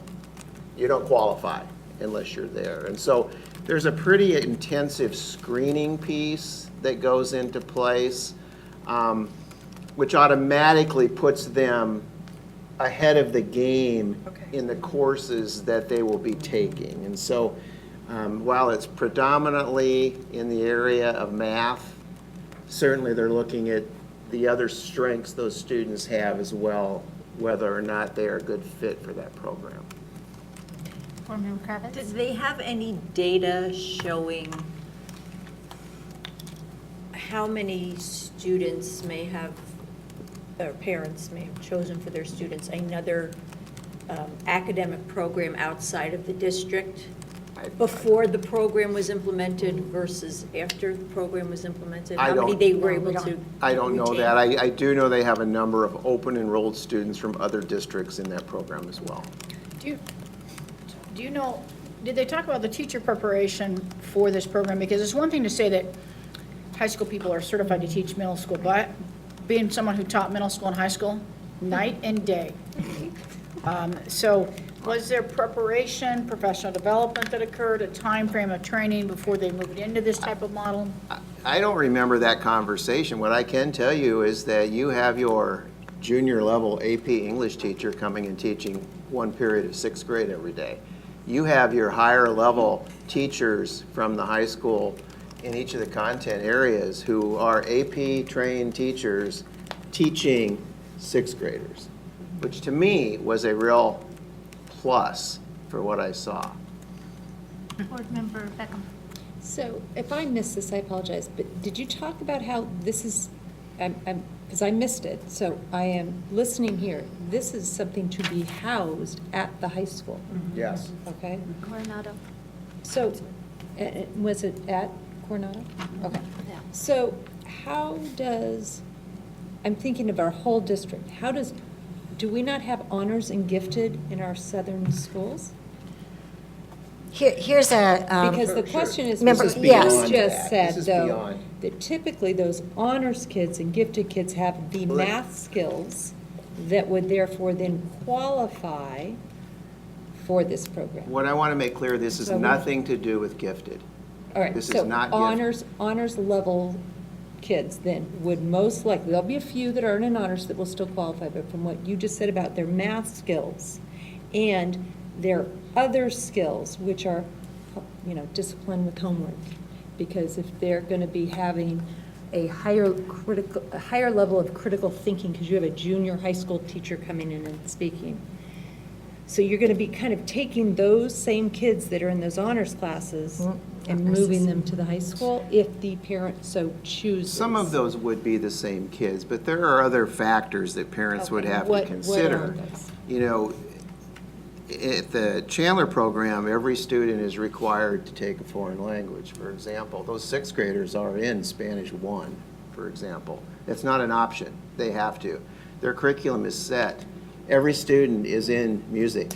That's not an option. And so there's some prescribed pieces that go with that. And first, your child has to qualify. Second, you have to decide that's the best fit. And that's a choice. So then What, you let me mentioned- share a couple other items too. How does this, if we already have honors and gifted, how is this different? What population will this meet the need? Because we are a comprehensive school district, there's a variety of choices. So some parents choose only one honors because that's an area their student is gifted, but they may not be quite as advanced in some other areas. They may be more math science and not so much ELA or vice versa. So this is totally all acceleration, all areas. So you couldn't necessarily have remediation for a particular course, needing a special reading course, for example. But if you go the traditional honor to a traditional K-8, Tonalea, for example, then you have the opportunity to take honors in some areas, but not necessarily in all areas. So this meets the needs of those parents who truly want their students challenged and accelerated and curriculum compacted in every single area to get an intense experience. It may be some of the same gifted and honors, but it doesn't necessarily have to meet that need. It also, when you look at some of the data of our students, many of the students in that area that would qualify for this particular program are not going to school, either A, at Coronado, or B, even in our district. They're choosing other options, such as charter schools. So This also captures a population of SUSD students that maybe are not even attending any of our SUSD schools or are choosing a school that's farther away. But we have our population there maybe doesn't have the ability to transport or have their students go up to an IB program, for example, or the Math Science Academy, for example. So this would give that area to have an accelerated, more rigorous, compacted curriculum for those particular students. So since you mentioned world languages, I'll just follow up. How does it differ from the IB middle school program? Remember, Beckham, IB middle school is a different philosophy. The curriculum doesn't necessarily, it's not necessarily accelerated or compacted. It's the actual philosophy of this global and world perspective with problem solving. It's really, they will be using the same SUSD approved textbooks and curriculum, and they will have students that will be in higher levels and some that will be in, quote, the regular levels as well. Dr. Nance, when a student goes through the acceleration program in Chandler, when they hit high school, are they, lack of term, a year ahead basically? So they're hitting the high school, ready to go into those AP courses and see that acceleration? Well, for example, every student that enters 6th grade must be at least at a pre-algebra level, which means they will complete geometry before they get into high school. If they're starting Spanish 1 at a 6th grade level, they're ready for an advanced foreign language when they enter high school. So the state requires 4 years of high school mathematics. Yes. And so when I hit high school, the freshman, and I'm taking, that would put me at algebra 2, right? Because how did they facilitate algebra and geometry counting on the high school transcript? It doesn't. It doesn't. So I still have 4 more years of Chandler math. School District does not count any middle school courses on a high school So transcript. I'm actually able to get through the full gamut of mathematics. Yes. Because typically, right today, it's very hard for a student to calculus A, B, and B, C. Yeah.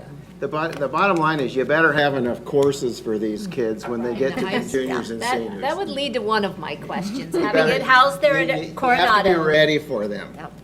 We would take some forethought to, I think, there at Coronado to make sure that as they move forward, we have what I've they got need 4 or 5 there. years before you run out of courses. It's a good problem to Okay, have. so that, yes, so that's good. My other question is specials or electives at that point. You mentioned a world language Do they? and music. How, do they take those classes with the high schoolers? No. Separate? So is it very limited? However, I think as one of our board members mentioned, sixth graders stay in their own little area over there. And again, you can design this any way you want to. But for example, if you have a 7th grader who's in a Spanish 2 class or an 8th grader who's in a Spanish 3 class or a geometry class, they may be in one of the campus Spanish 3 classes. They don't have, it's not necessarily only made up of 7th or 8th graders. So in the elective areas, depending on how fast you advance and where you are, some of those courses may be on other parts of the campus. And also it's course specific. For example, they do not mingle for PE. They have their own individual PE classes, for example. And to expand on the Bell schedule, not only do they start and end the day at different times, but they have a different passing time. So it's off a few minutes so that they're never out in mass with the students. They have also their own individual lunch area. So they really have worked hard to keep them. They had their own drop-off place for the, and they wore, thank you, they also wore uniforms in their middle school. Distinguished. But now, so especially early on, you'd kind of be giving up, these students would be giving up orchestra, band, those other type of electives. No, they wouldn't. It's still No. provided. They still could even? They do. Yes. They do, and I can't give you the specifics. One of the advantages we have is Nathan Johnston, our new coordinator of fine arts, was a teacher and band director at Basha High School. He taught these kids for the last 5 years, knows exactly how it works. So I can get a lot of my information from him. They do have electives that mirror all of ours as well. Wow. So they do have band, they have strings, they have They have a choral rotating music. schedule. Yeah, it's extracurricular wheel. Okay, wow. We'll take a field trip. Let's take a field trip. I'll join. That's what I was thinking when you mentioned, I'm like, I'm joining you. Board Member Kirby. So, stepping kind of up a little bit, you brought up the Mountainside Middle IB, which I think is great, and it's moving along nicely. We are beginning to refine the Kokopah honors and get that truly an honors. Yes. And I like that we haven't just stopped and said, okay, now we're done. That we're going to consider, we're going to keep going further south and consider another rigorous middle school option.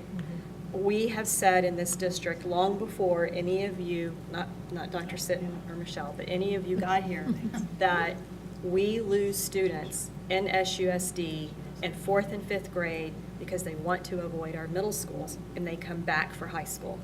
And I believe Dr. Thomas proved that out to us back in 2014.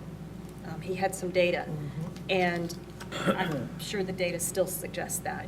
So in my mind, not only are these efforts addressing the middle school SUSD students we currently have, it will not only bring back potentially middle school students, but it will enable us to retain the elementary school students, because now they have not only multiple options, but they have geographical options.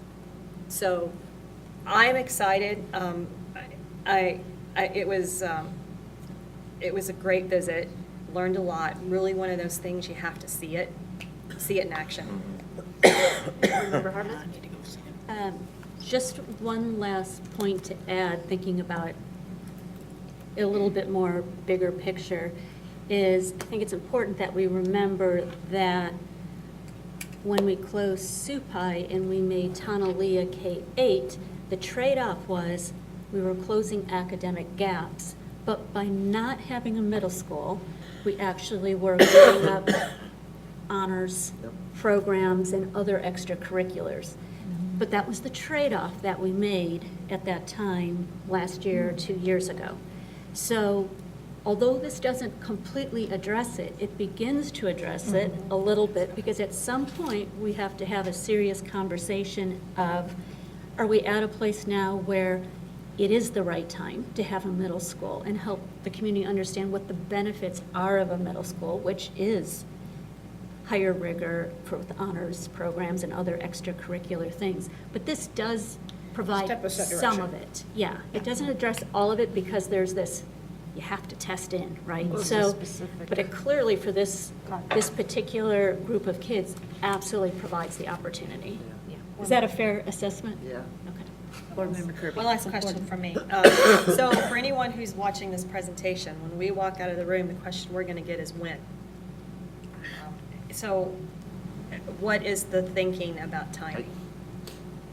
You're here, I mean, it's December. It's December. I hate to put And I hate to put a damper on it, but I don't see that there's any way to do this for next fall. I think you've got folks that want to go visit again. We've not talked about any logistics.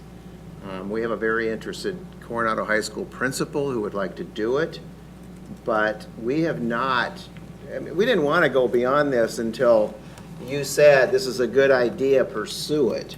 Because there's a lot of work involved in putting something like that together. Ideally, you would want to get the first invitation letters out to students mid-fall. And we're past that date. Right.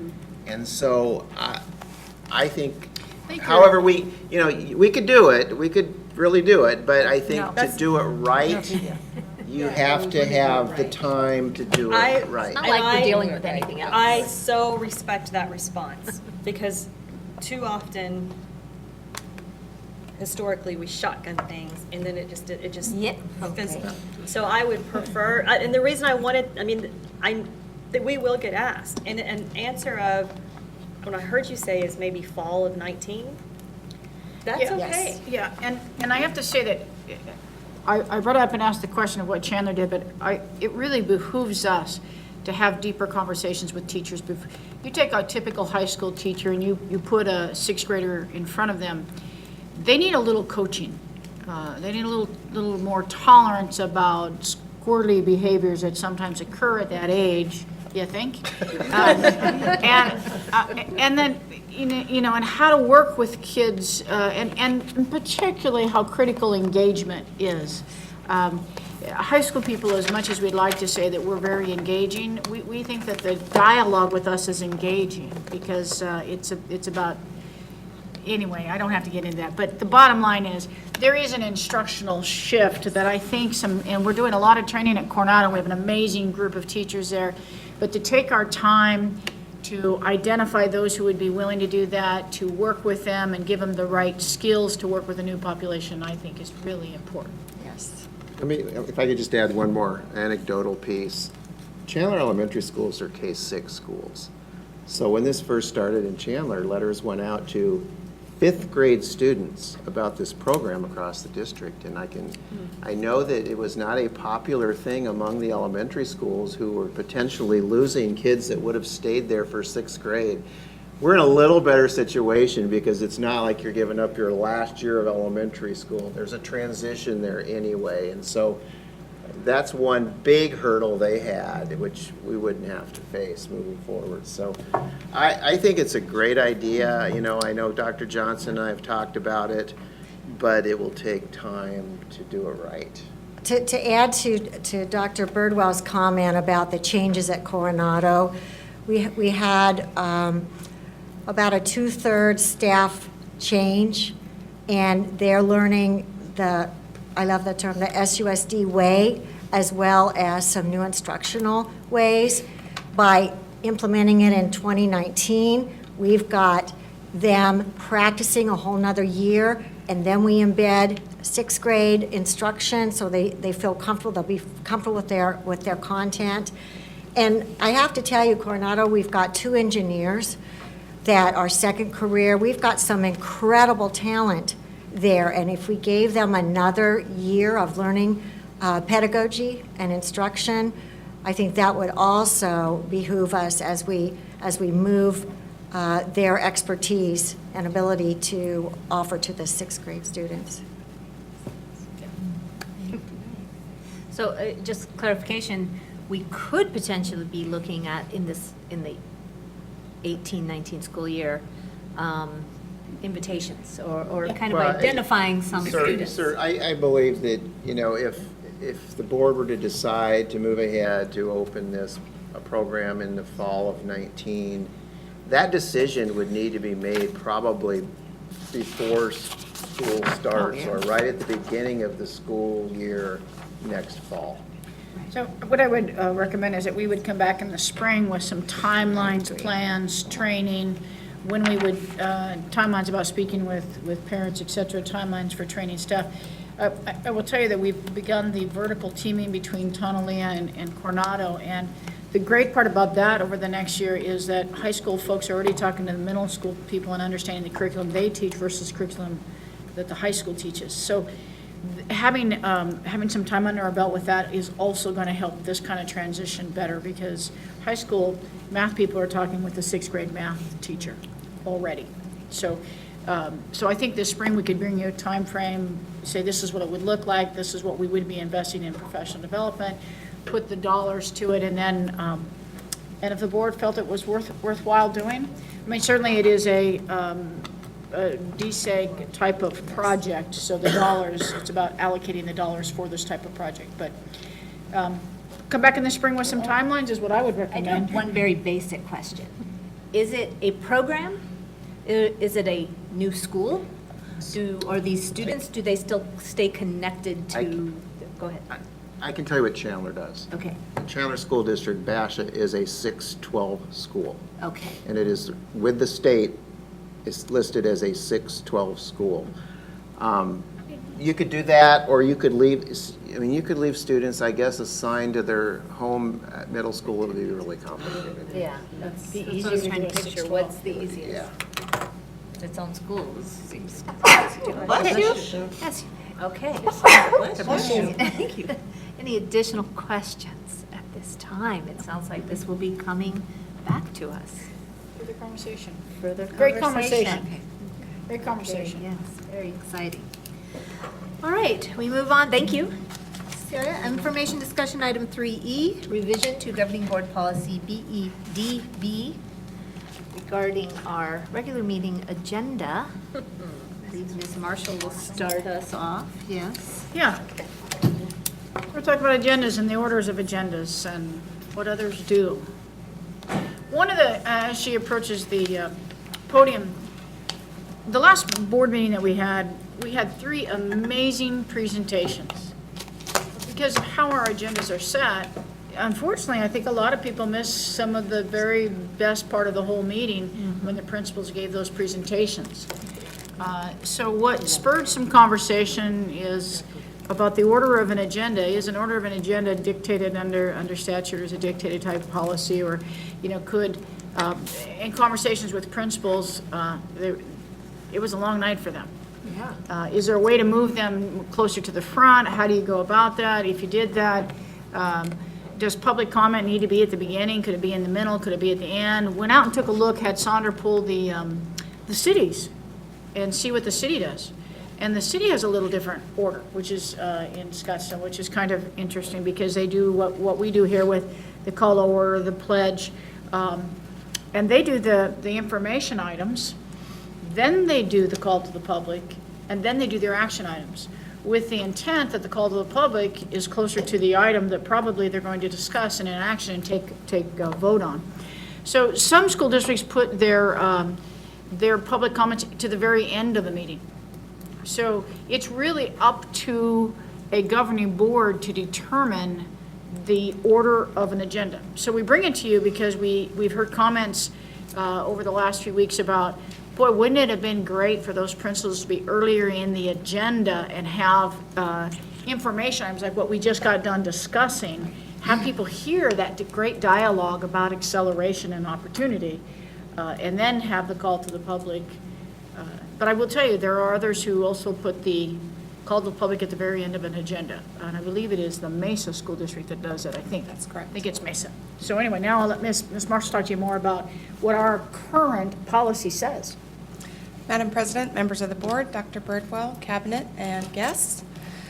Dr. Birdwell really summarized this perfectly. I just have for a visual for you, our current board policy, BEDB, which sets forth the order of the agenda.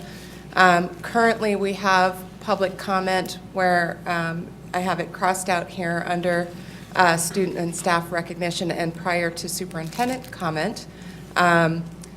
Just as a suggestion, looked at moving it down under after information discussion items to achieve kind of some of the purposes that we were discussing. Of course, at any particular meeting, you can vote to change the order, but this would be if you're interested in moving it around on a more sort of regular basis, so you didn't have to do that at every meeting.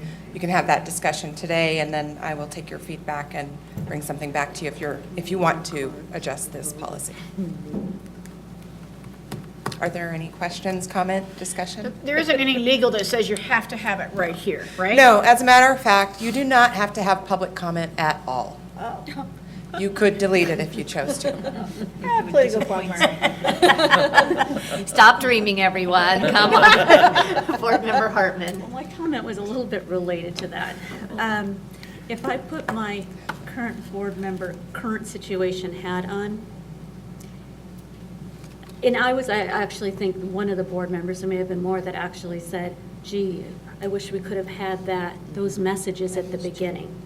So I do still believe that that's really important, and having the flexibility to do that is very good. And actually something we haven't thought of in the past, and I think could be a new practice, one that I would now be much more attuned to and be prepared to actually propose that if I see an agenda needs some realignment to make sure the right recognition, and, particularly in that situation, it was principals that were sitting there the entire night. So they've got a classroom early in the morning too, and so it just, I appreciate having that new piece of data.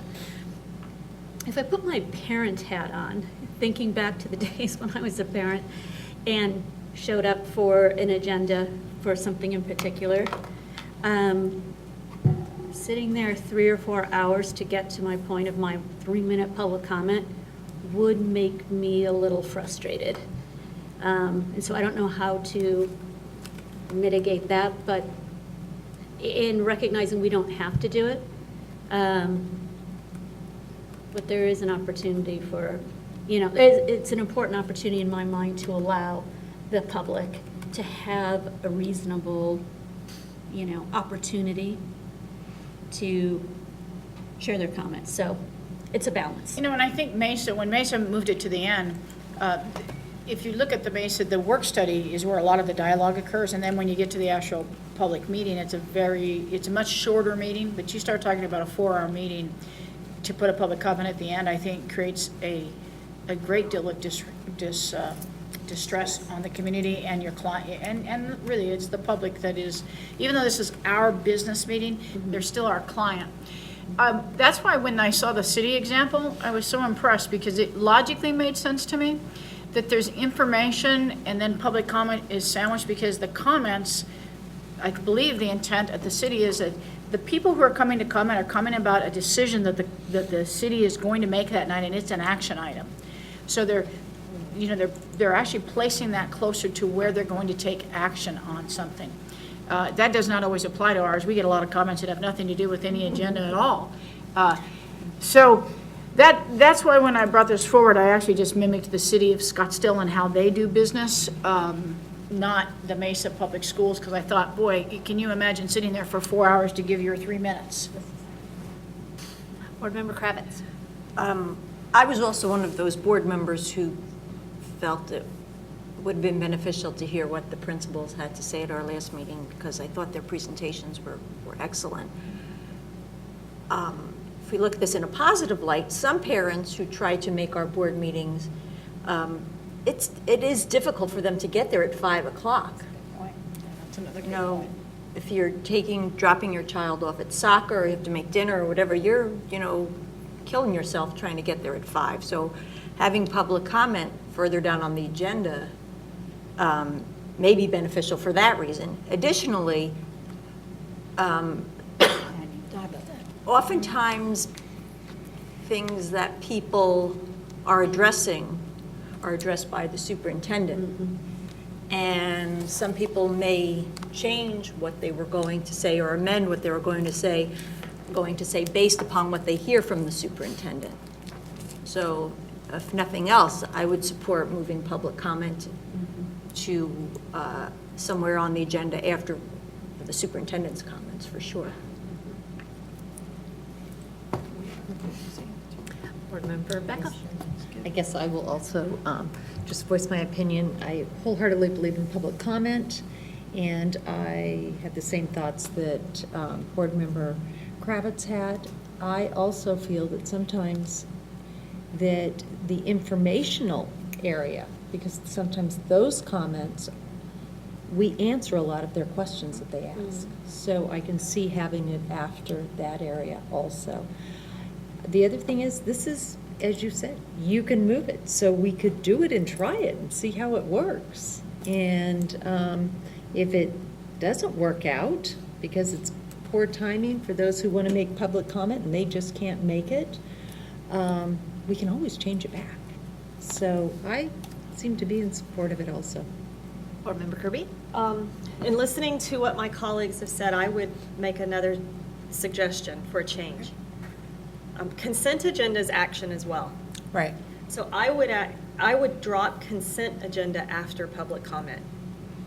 Okay. Because you might pull something. Because you might pull something, have a discussion because of the public comment. Right. It also achieves more of that balance. Yeah, that makes sense.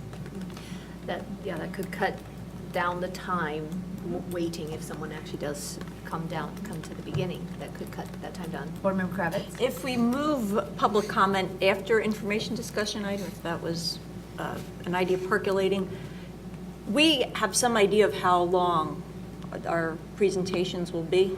We don't necessarily know how long our questions will take. Is it possible? Sorry. Is it possible? True. Hey, no judging. No, it's okay. Is it possible to put the approximate time frame for each presentation? So if somebody is coming to give. I'm not trying to create a headache, but if somebody were to want to come, they could. tried that. Oh, we have, And okay. it did not So work. it gets more people angry. It didn't work. Yeah. Okay. It did not work. Thank you for the feedback. Thank you for the history. But to your point there, consent agenda makes a whole lot of sense to come after public comment, because there might be a comment that is tied to a consent agenda that now that I've heard that, I want to pull it so that we can discuss it deeper before there's a vote. I think that makes a whole lot of sense. Yeah. Very, very true. Board Member Kirby? So, Dr. Birdwell, would you let principals go home after the information discussion item, since they worked all day? I would let them go home unless they have an action item that they need to be there and hear that's going to affect their building. So the majority of the individuals could go home. Yeah. And I think that was really an emphasis and discussion individually with principals that I had about how tired they were the next day. Yeah. Yeah, I would jump in and agree wholeheartedly. I think all of us had that The rest of the feeling. staff is going to us too. All of us had that feeling towards the end of that meeting, is like, one, these poor principals waited so long to do this, and two, they gave tremendous presentations that And they we had wish teachers so with them. many, yes, and Yeah. they had teachers there as well, that's And I absolutely just true. want to say, this for myself, and this isn't a reactionary change. I've had this frustration for some time now. I think it was punctuated at the last meeting because the principals that presented at the very, very end, those presentations were immensely, and with the teachers, Exactly. were immensely powerful. So true. Yes. I think And- all of us left that meeting feeling the exact same way. Yes, Board Member Hartman. And the last comment that I'll add, coming from a, lessons learned and a growth mindset, that I always am amazed at how much misinformation there is in public comment that actually it will be addressed in that exact agenda. So I think there's a lot of benefit in educating our community and at least hearing that information initially, and then choosing whether or not they want to make public comment or modify their comments based on the new information they now have in their hands. And I think that would be a really productive, a much more productive experience for everybody involved. Well, and I agree with that, but I also, as I was processing this possibility, I envisioned information discussion items truly being limited to those that, there's no action item. The discussion regarding action items would still follow public comment. So information it's the presentations of our staff, it's information, but I agree, our community learns a lot when they take the time to hear those things. And again, that would, just focusing on those, then doing public comment, you're not looking at 4 hours, hopefully. I don't think our staff would spend 4 hours giving us presentations, just prior to public comment, so. Can I ask a clarifying question? Board Member Kirby, you mentioned the idea of public comment coming prior to consent So agenda. I would move consent under public comment. Under So public comment. So before action- consent, before sorry, action. go ahead. I would move consent agenda between, as it currently looks up there, public comment and action. I'd drop it down. I think that's an excellent idea. Oh, those are some mad word skills. Like that? I There. mean, Yep, Yes. just like that. in that order? Okay. Yeah, We'll I like actually that. pull it out, probably, but Whatever. Right. Formatting. Sort of good word skills. She'll format it later. I'll justify. And color code it. Right?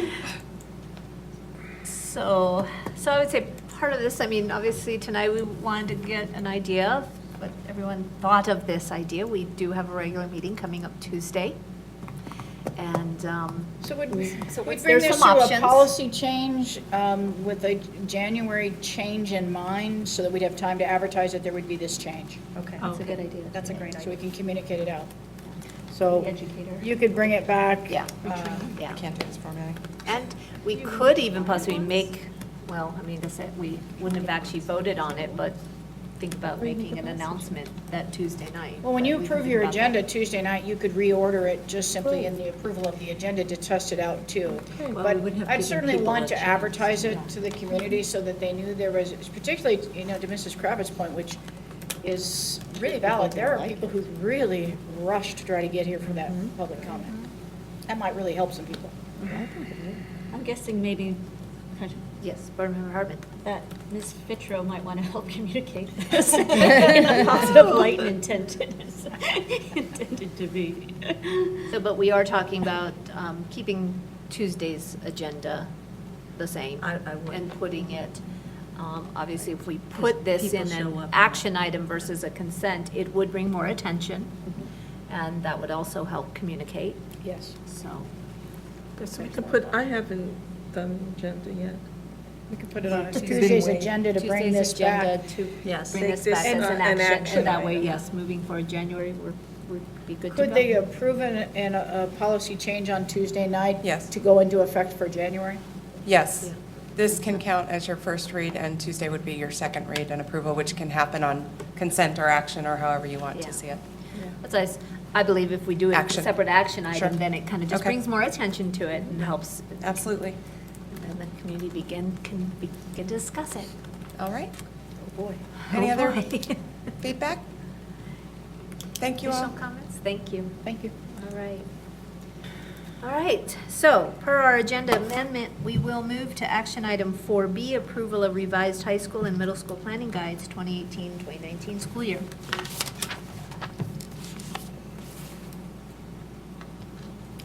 Dr. Johnson.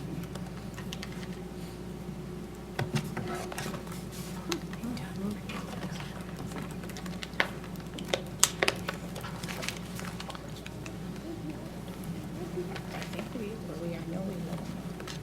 They had a meeting on Wednesday.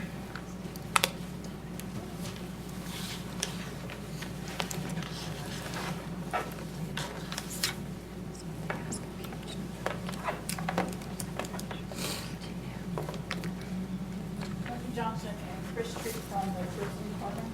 I don't know that you've met Dr. Treat. Oh, yeah, he's great.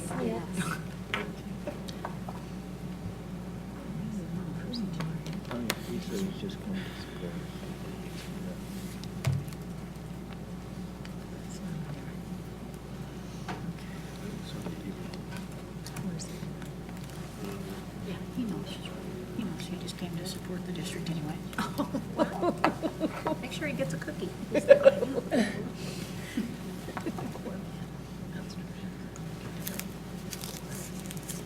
Sure, we can do it.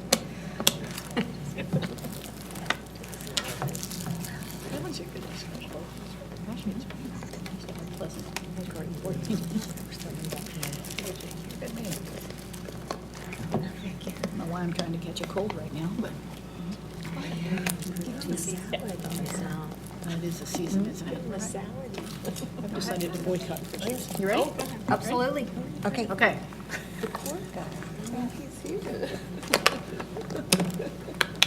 President Perleberg, Governing Board members, Superintendent Birdwell, Dr. Chris Treat, the Director of Secondary Education, is that it? Secondary Curriculum and Instruction, one of those areas. And I will tag team this presentation. And we're very pleased to bring this item to you. The first part, we would like to share with you the process. It was a similar process as what's been done in the past with some modifications. So we want to share that part and then talk about our new process about proposing new courses. However, we did not have any new courses proposed this year because we discovered several courses that were being taught that were not in the planning guides. So we wanted to correct that piece first and do some alignment before we took on the process of new courses. So we'll talk about those, that process at the end of the process this year. Thank you. Good evening. What we tried to do is we tried to make certain that we had a committee representing, in the case of the high school planning guide committee, all 5 of the high schools, an educational services assistant principal from each school, as well as a lead counselor. The very people on sites who deal with planning guide issues and directing students in the interaction between course selections, working with teachers, and so on. So it was very important that we had those folks there, as well as key district personnel along the way, people that would be involved in our record keeping, people involved with data, and so on. So all those folks could have voice and be a part of this committee.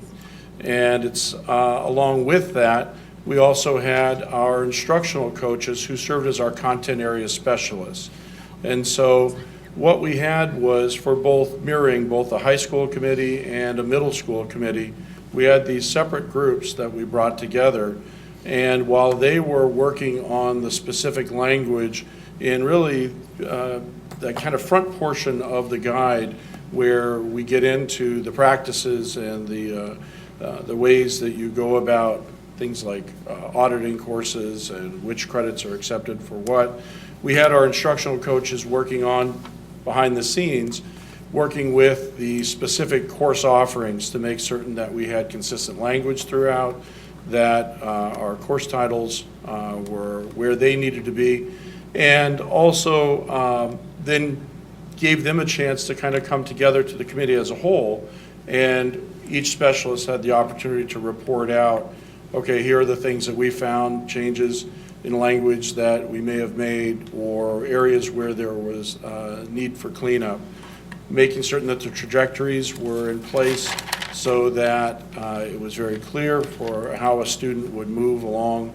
a specific course of study, and kind of bringing it all together. And so this is a group that, and here you see members of the middle school committee as well.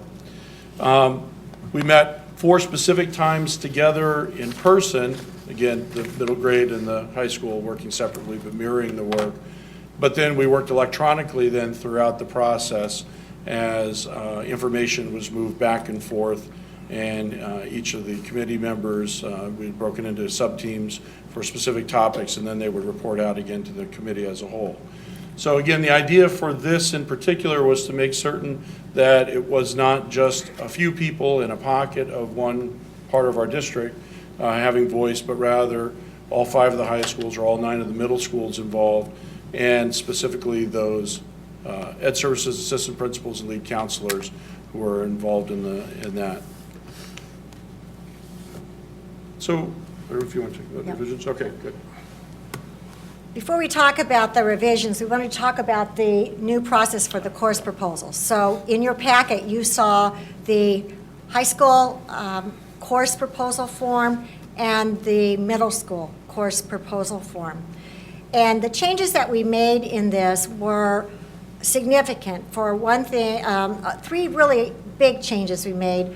Number 1 was they needed to do it not in isolation, but with their colleagues at other campuses and check and make sure it fit in with the curriculum and there weren't other bigger issues than just at their particular school or site. Didn't mean the other schools could say whether it would be offered at their school or not. It was just a conversation so that we're getting a total district buy-in on a particular course.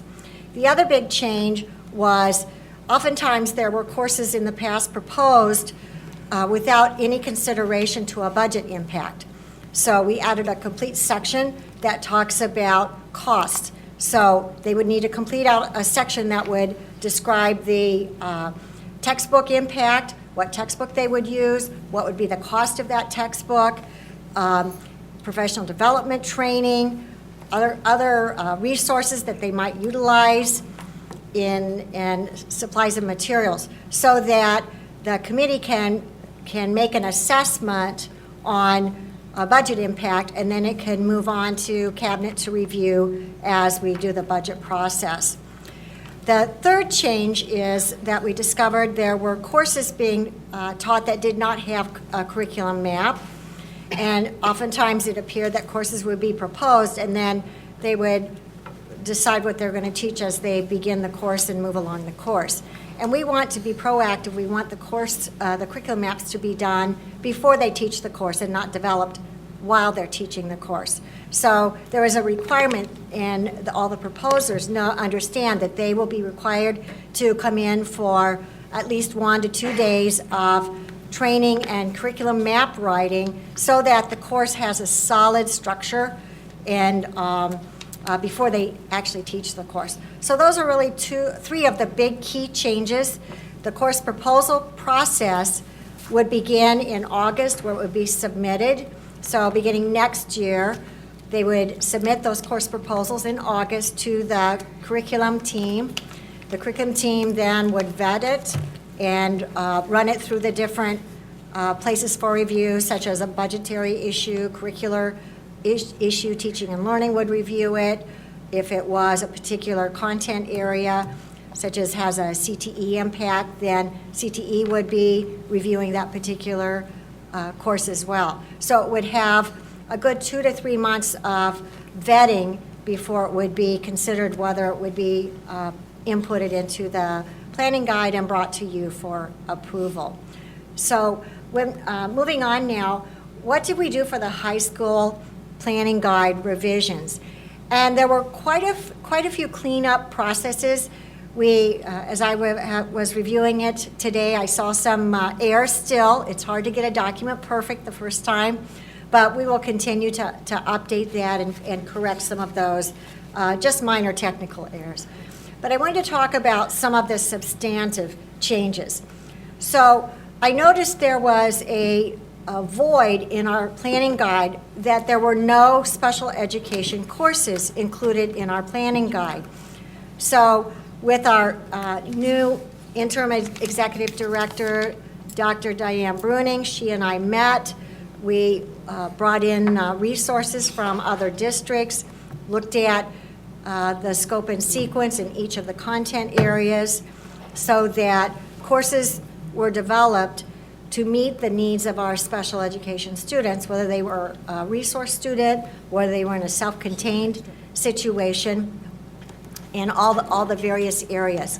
So you will notice that the special education courses have been added, so they will have specific courses that are included and will be on the transcript, with such words as functional or basic, which are typical words that are universally used for those particular courses to meet the needs of those particular students. Another piece that we inserted and was a general across the board piece that we had quite a bit of conversation on was, what do we do with honors courses, for example?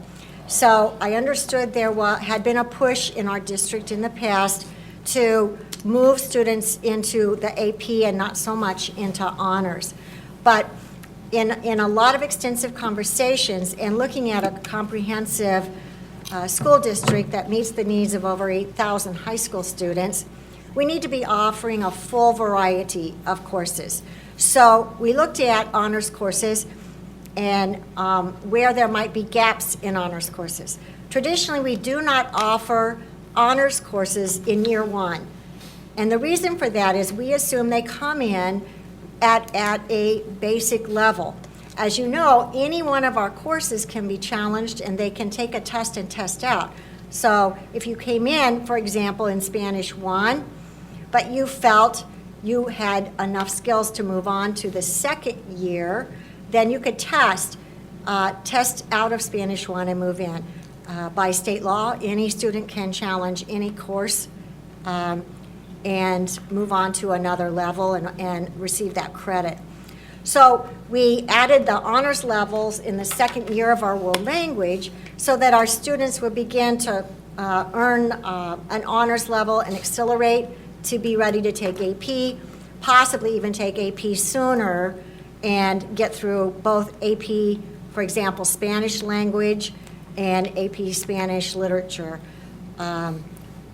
Currently, we're not accelerating our curriculum quite as rapidly as we could, and we'll continue to look at that when it comes to that second year. And just a little bit about the difference between honors and AP. We spent quite a bit of time talking about what was the difference between AP and honors. And as we looked in our planning guide, it had a very extensive description of the difference. And probably one of the biggest ways to think about honors versus AP is honors is a part of our scope and sequence. You have taken the SUSD courses in that content area and are ready with the knowledge to move into and the skill to move into an honors level. So it's part of that scope and sequence that we already have. It can be, typically it's accelerated content. They also can go deeper and richer, but it's different. In AP, I'm going to let Chris talk a little bit about what is the AP. Yeah, an advanced placement course is generally leveled at a survey course for a freshman in college.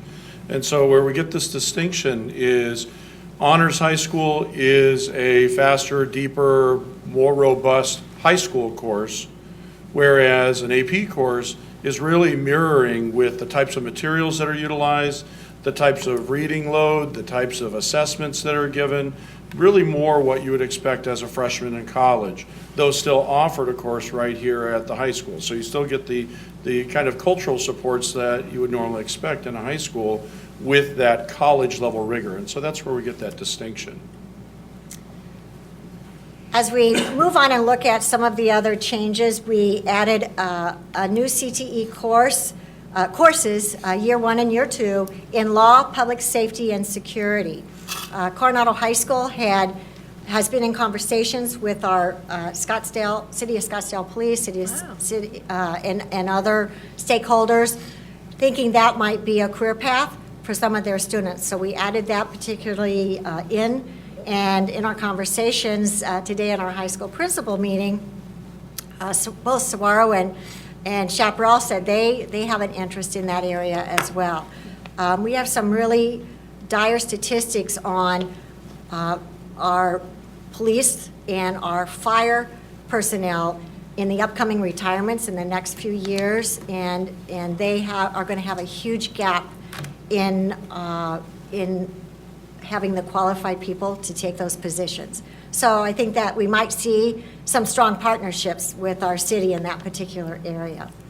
And then the other piece, we went through and made sure we had honors courses. In the past, there had been a deletion of an honors world history geography, and we wanted to get that course added back in. We had quite a bit of communication with the sites and particularly parents that wanted that honors world history geography added back in rather than moving straight to an AP course.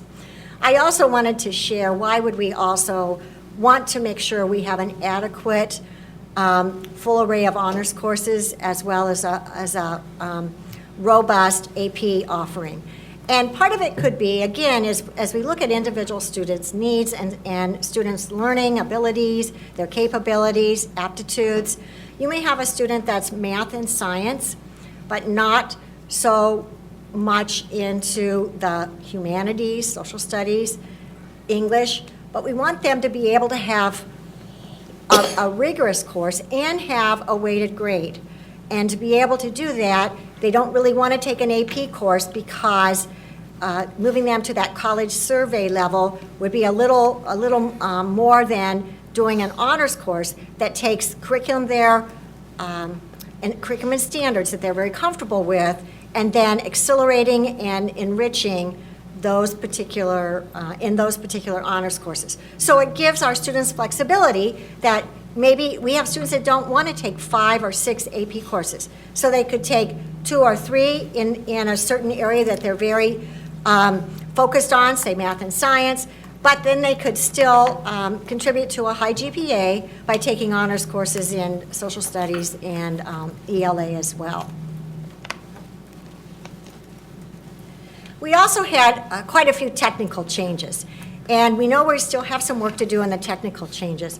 But first we wanted to, we're changing a little bit of a culture here, vernacular change.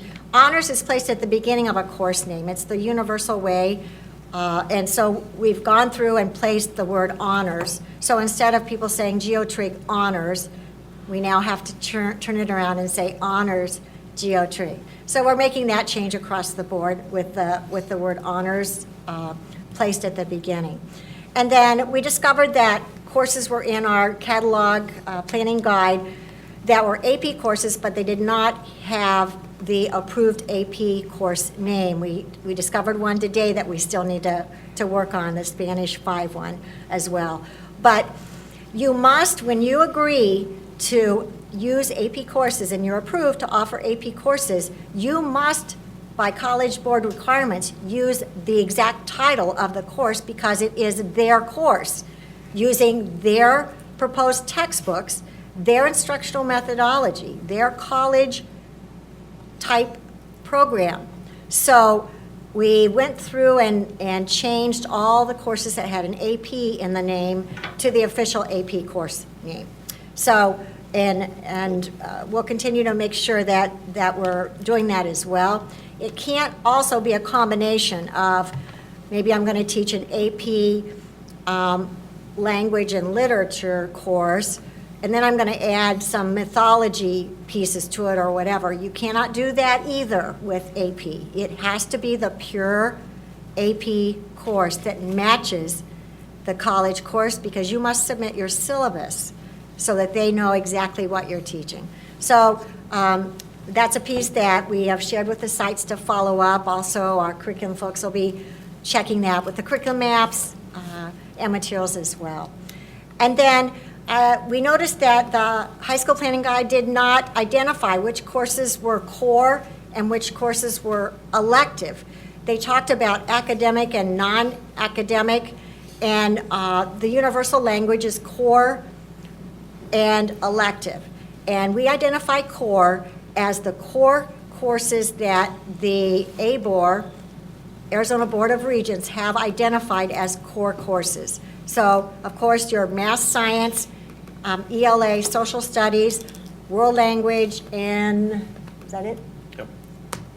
So we'll be using those when we talk about core courses, but even within those content areas, as you see, there will be elective courses, which means they will not fulfill the graduation requirement. So for example, you may see Algebra 1 in math, and you'll see the word core, and then you'll see algebra support, and you will see the word elective, which means a course that has an elective name will not be able to fulfill a graduation requirement, other than, of course, the elective credits, which we have. But we felt we needed to utilize that. Parents are reading these catalogs and trying to make sense of some of the information. Also, we went through and made sure that every course that has the ability to be offered as a dual enrollment in the course description says that this course may be offered for dual enrollment. We cannot identify in early spring necessarily what courses will be offered for dual enrollment because it depends on the instructor's qualifications and if they are community college certified. And that requires a master's degree. And so teachers in this day and age are not getting so many master's degrees with other professional development opportunities. So that's a piece that we're going to have further conversations about. How do we increase our dual enrollment capacity with some of our teachers as teachers retire, and then some of our younger teachers have the ability to do that, certainly our master teachers, but do not have the actual master's degree. It would be great to have a conversation, maybe we can talk to the college district about that as well, because I'm sure with the teacher shortage, other districts like us are experiencing this same issue. So we wanted to make that distinction. We will try our very best in recruiting and assigning particular courses to those teachers that are qualified for dual enrollment. We know that's a critical offering in Scottsdale. And then another piece we added in our guide was the course a semester or a year-long course? And that was not noted in the course description at all. And so it would be hard for them to know, is this a semester or a year-long course? And so that's also indicated beside each course when they're looking at developing their schedule. And then, as I stated before, we did define honors and AP. That was in there. As we look at the middle school planning guide revisions, this needed quite a significant amount of change. The middle school was following very closely to the elementary way of offering what they still considered specials versus electives. And so during this transition time between elementary and high school, we wanted to make sure that we designated, rather than specials, we had true electives that were governing board approved. In the past, and this is not unique necessarily to Scottsdale, but in the past, you would hire a teacher and they have some expertise. Everybody loves how I always say macrame because that dates me, but they have some special expertise. And so maybe cooking, I don't know, different ones. And then they would create this wheel of specials. So kids could choose all these different kinds of topics. We didn't really know if the teacher was qualified to teach it or exactly what the content was in a particular special. Also, when the teacher left, that elective went away. So that's a problem because we want to have sustainability in our offerings in middle school. So we've switched to what's called an elective area. Our middle schools, I have to applaud them, and our K-8s really scrambled to write new course proposals for all of the courses that they currently teach as, quote, specials. And then they had to go through a vetting process and write course descriptions and decide if it was a course that they believed was going to be a sustainable course. Did it contribute to the overall school? Was there a scope and sequence in the process of the course? So they did quite a bit of work on that. We still have some more as we're looking at that as well, as we need to partner our middle schools with our high schools. So, for instance, we offer in some Japanese in some middle schools, but there's no continuation of Japanese in the high school. So that's a problem when we have students focusing on that and then it's not continued in high school. Not necessarily that we don't want to offer it, but we have a hard time getting the Japanese teachers to be able to teach the course. So we're having some of those kinds of conversations. What are we going to focus on when it comes on the world languages? And then how do we make sure that we have the qualified teachers to be able to do that as well? Then we talked about what do we do with courses that are taught in 8th grade that are considered high school courses? And we've been having that conversation since at least August. I probably started it in the summer as well when I took over this position. I received numerous phone calls from parents regarding this particular item. And many of them were parents of seniors that I discovered in the past, in our current process, that parents got to decide in 8th grade whether a course was put on a transcript or not. And so I tried to figure out what was the purpose of that. And as I discovered, it was because the courses taken in 8th grade are not honors, and they did not want them to negatively impact GPA or class rank. Makes sense, I understand that, but all across the board, all of our first year courses, our world languages and Algebra 1, for example, are not honors courses because it is that first year introduction in that subject. So we did some research with what other districts have done. This is my 4th district in have done this process.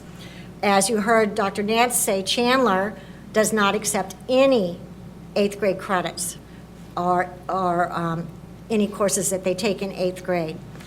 I believe that we should do that when we're offering high school courses, that the students should be able to get that credit, and also that it should be placed on a high school transcript. A couple of my thoughts as to why the course should be on a high school transcript. I always look at the end in mind. So these transcripts are not for students or parents or teachers. They are for universities for the most part. Oftentimes could also be for jobs, but universities. When you have a transcript that has an Algebra 2 and maybe, what's the next one? Geometry, geotrig, Yeah, geotrig, say it has geotrig, honors geotrig, and Algebra 2. Algebra 2 would be the next one. Algebra 2, geotrig, and calc.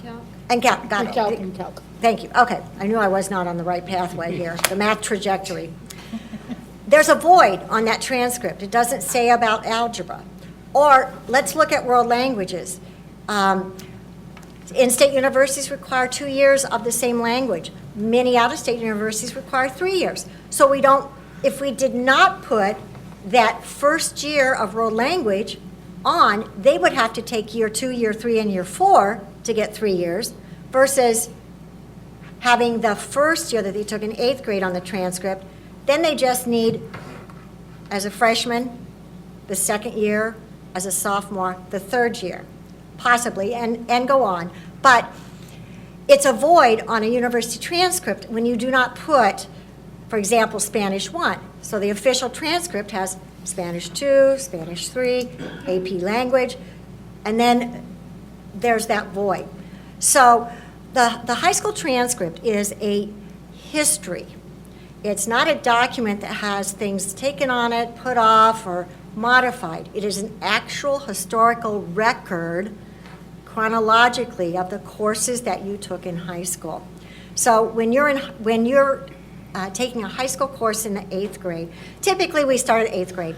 I do not know any high school in the state of Arizona that awards any high school credit for 7th grade, unless they are a gifted student that has an ILP and they're at the high school taking the courses. The only exception I know of in the state. But traditionally, 8th grade courses taken at the high school the high school courses taken in 8th grade are included. The problem has to do with class rank and the effect it has on GPA. So the consensus of most of the districts in this area is they put it on the transcript with the grade. However, the grade is not figured in GPA nor in class rank. So it shows that the students took the course and they earned whatever grade they earned, but it does not impact their GPA and class rank, which would eliminate the several, close to 50-plus phone calls I got from parents that did not want that on their transcript. They made a decision. When they're 8th grade, they didn't understand how all that works in high school. It's a whole different animal. And so we should take that off of parents' decision. We just make the decision to put it on, put the course on, because that will fulfill our university's obligation, so they understand that the student took the course. And then the actual GPA and class rank will be based on their cohort of high school, which would be their beginning their freshman year, courses they took then. Then another piece that I discovered as I reviewed numerous transcripts this past fall, that there had been a practice that if you went to another school and you transferred in, whatever courses were given high school credit on that you took in 8th grade were just put on our transcript. And so we meet with the counselors every month, and we're looking on transcripts. We spend 1 hour every day reviewing transcripts and transfer credits. For example, we have some transcripts that have honors biology that several students took in 8th grade. And it's on their official high school transcript, which impacted GPA, but more importantly, impacted the class rank. And we want an even playing field. We don't want our students to be with us with elementary, go to middle school, earn a credit in a course that we do not offer at an honors level in 8th grade, and then have that transferred back. So our transfer policy is, it's the courses we offer in 8th grade, which currently would be Algebra 1 and Honors Geo Trig and World Language 1. So that will stop some of the what we sometimes call the gaining piece of, we'll go and earn some other credits and get them on our transcript and increase our GPA by that piece. So you may notice that that's a change, but that's a typical practice in nearly every district, that you give them in 8th grade, they only have the credit that they could have earned if they were an SUSD student. So that's a change as well. Honors Geo-Trig, however, will be figured in the GPA or class rank because it is the second level of math. It's an honors course, and many of our students are actually going to the high school and taking it. We know we have some schools that are offering it, and so that particular course would be would figure in the class rank and the GPA. I'm getting close. Oh, okay. We are close with the changes and are happy to take any questions that you might have. All right, Board Member Kirby. So I'll start. I sent a whole bunch of questions right before the board meeting, and you answered several of them in your presentation, so thank you. You know, when we as a district removed the honors courses from history, how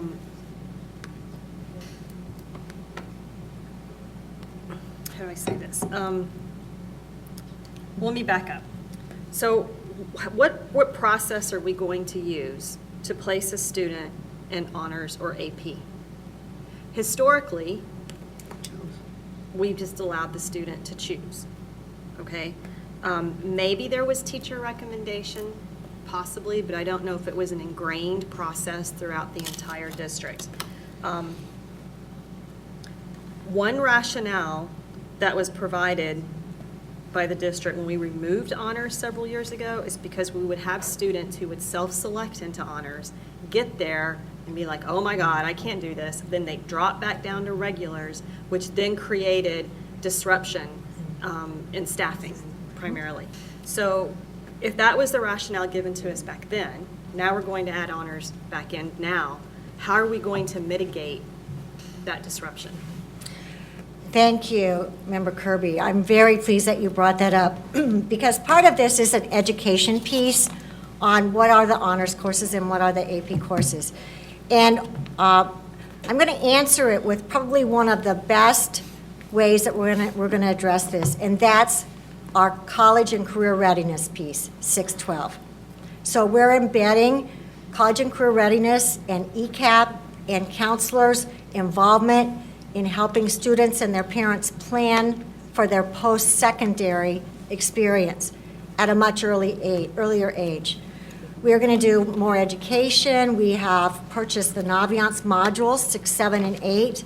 Our counselors will be what a traditional counselor is, and that's a person that advises and provides information for students and parents. Counselors will look at data, test data, and we'll talk with teachers. Some of our courses will require a teacher recommendation, but many will be placed accurately because we're equipping our counselors with a much better, a more robust understanding of course selection, data. How do you make sure you place the student appropriately, that we counsel our parents? And so we do all that up front. If you do that up front, my experience in my past districts is very little movement occurs because they are prepared and they understand what will be involved in that course. In my history of being in schools, over 15 years of administration in high school, I maybe had, in a 2000, one of my schools was about 2000, I maybe had 5 students want to drop from AP honors to regular. And before I let them do that, we put in some supports. So we would have the teacher work with what kinds of supports do we need? Do we need some tutoring? Do we need a different way of writing our notes? Maybe Cornell notes would help. Do we look at some other types of resources? Do they learn better? Is there too much lecture going on? They need more hands-on. Lots of ways that we look to meet kids' needs, rather than just randomly, they get to come in and drop to a regular class, because it's our responsibility. If we truly believe in the initial process, this child belongs in an honors course, we need to do whatever we can to help them be successful in that honors course. So are the counselors, are they going through training right now?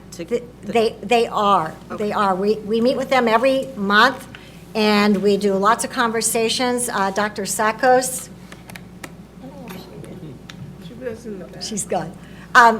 She and I are working with the counselors, and we're having lots of conversations. We're equipping them with how to do the process, what it looks like. We know we have some training to do on looking at the data.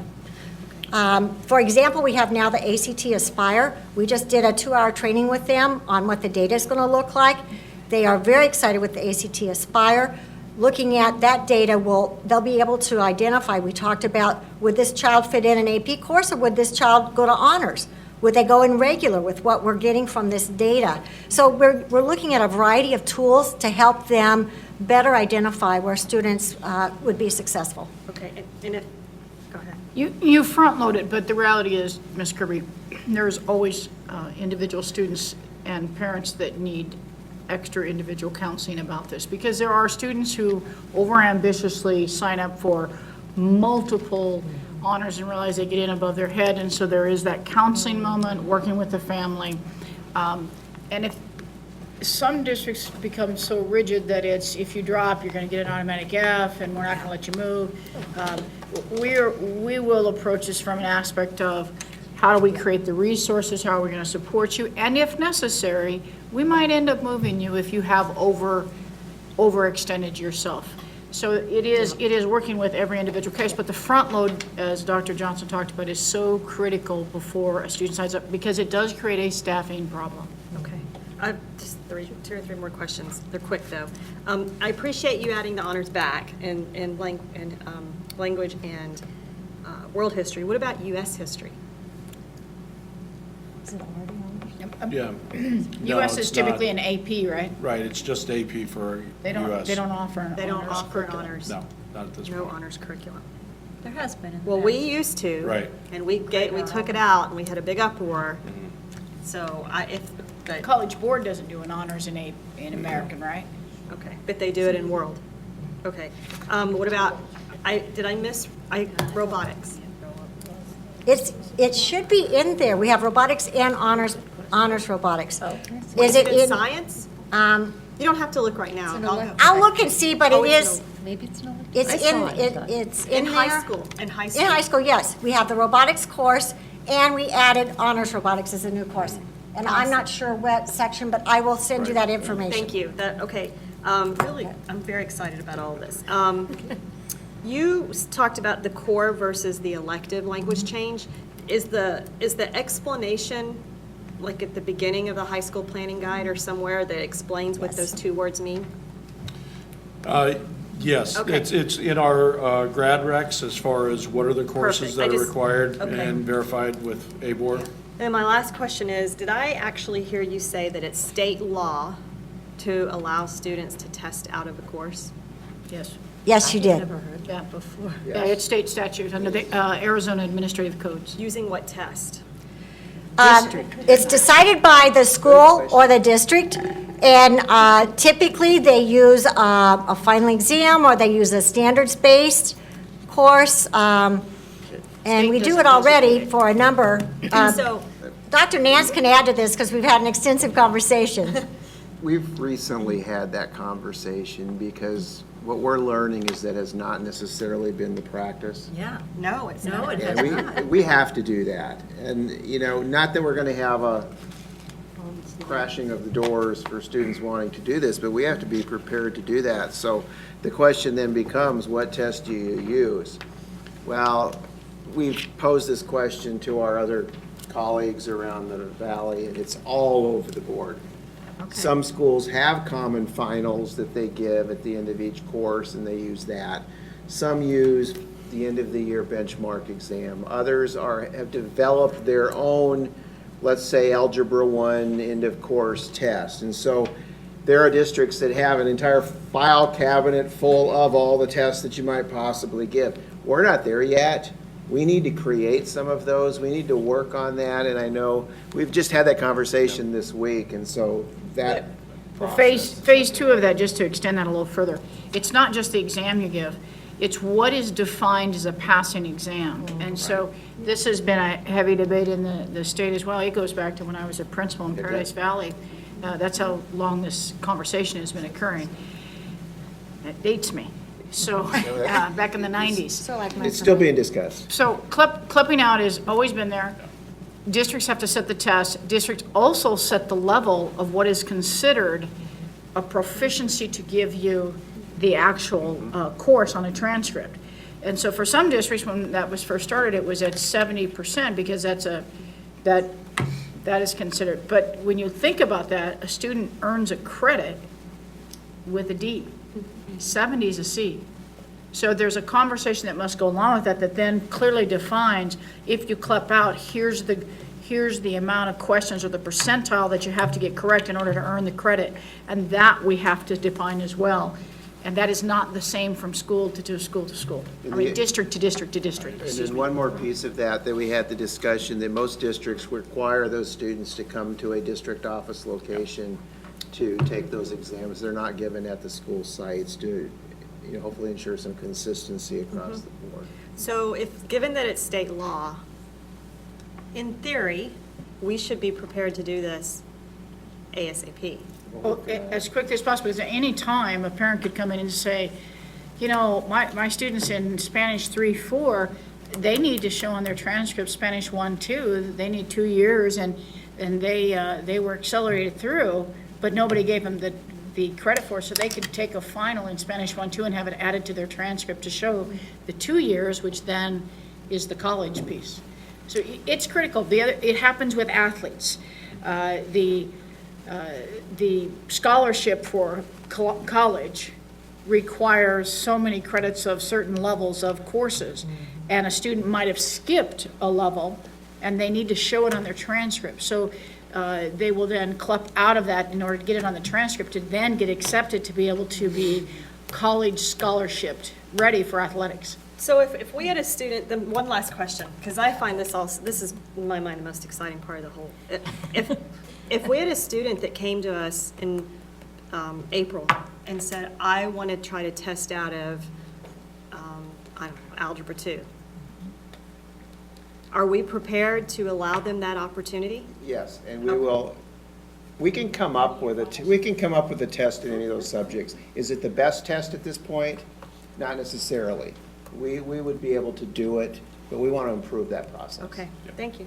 I see this, I see this as being more of an issue when we have students that transfer in from out of state. It is. Because I'm thinking of a particular case where someone moved from Florida and they said they took math, whatever it was, and then they got here, and it's like, oh no, you still have to take this same math that may have been called something a little bit different. And they're like, no, I've already covered this, and it was a big argument. I've seen it with out of state, I've seen it with the homeschool. Yeah. And it's also from students coming from other countries that speak another Oh, yeah. language that could potentially, if you're coming here from South America and you're fluent in Spanish, and you can pass the Spanish 1 test, the Spanish 2 test, why would you need to take those courses? Right.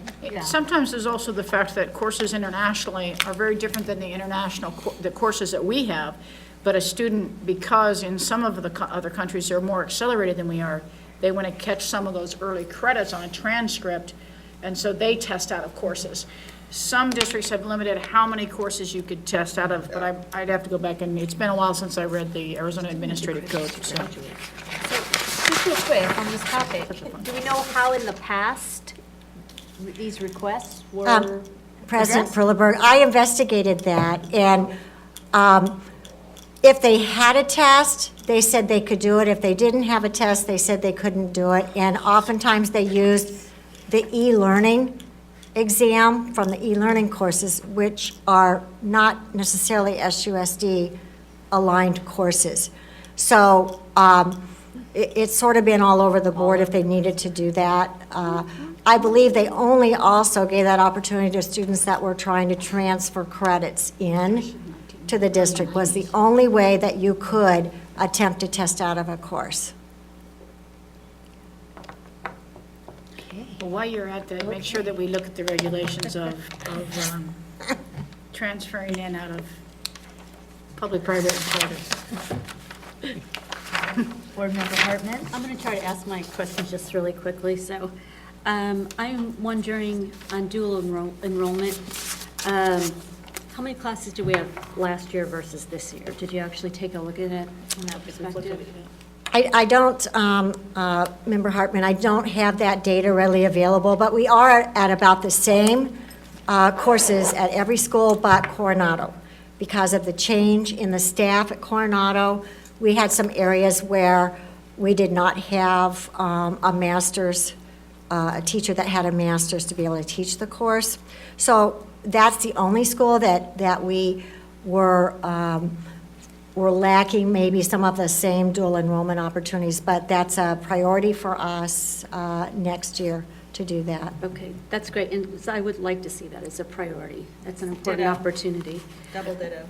Future agenda. Yeah. Secondly, on electives, I understand the necessity or the desire to kind of put some consistency around it and some prerequisites in terms of mapping and all those kinds of things. But I would hate to see us throw out the opportunity, if we have a teacher with a particular skill set, like you talked about the 2 engineers at Coronado, if they could create some kind of innovative, still meets the curriculum requirement, I wouldn't want to create a barrier for those types of special skills that we may have within our school. Member Hartman, that's exactly what the course proposal process allows them to do.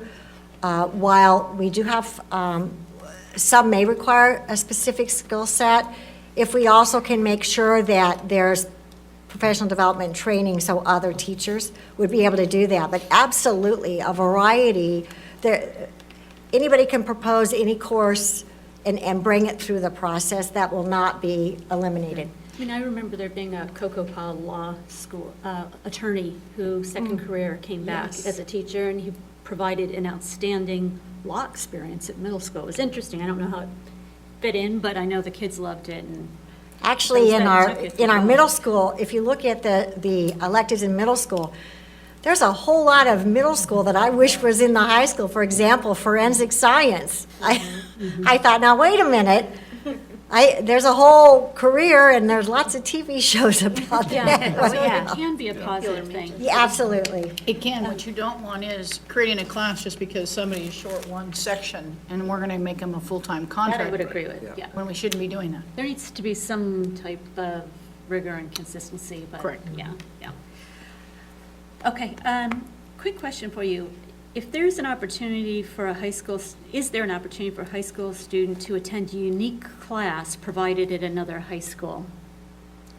Member Hartman, absolutely. And we make, for example, we have culinary, and so we make arrangements for that. So there are some scheduling issues, but we do accommodate that to go to another high school to take a course. So you can do that. And yes, they can do that. We do. I think There we are actually run a nurse students at Chaparral that go to Saguaro for the nursing program. Yes. And even outside of CTE, I mean, I know. So it's for other classes too. I mean, I just noticed when I looked at the directory, there's some really interesting classes that maybe were at these 3 high schools, but not at these 2. So if you were at this school and for whatever reason astrophysics was your thing, you could actually go over to the other high school. Member Hartman, another great tool and resource that we are not using to its full capacity is using our video capabilities. So having been in rural areas, we had a lot of students doing video. So they would be in their school, and they would be in a room, and the teacher would be at another location teaching, and they would be video conferencing in. So they didn't have to physically go, but they could be a member of that particular class. So just to add, in case people log on and are watching, there is a fine balance to all things, just to mention, because if you overload and end up taking more courses at one campus than the other, then technically you're an open enroll, and that changes your domicile, which changes your AIA eligibility. So there are other moving parts that play into this as well.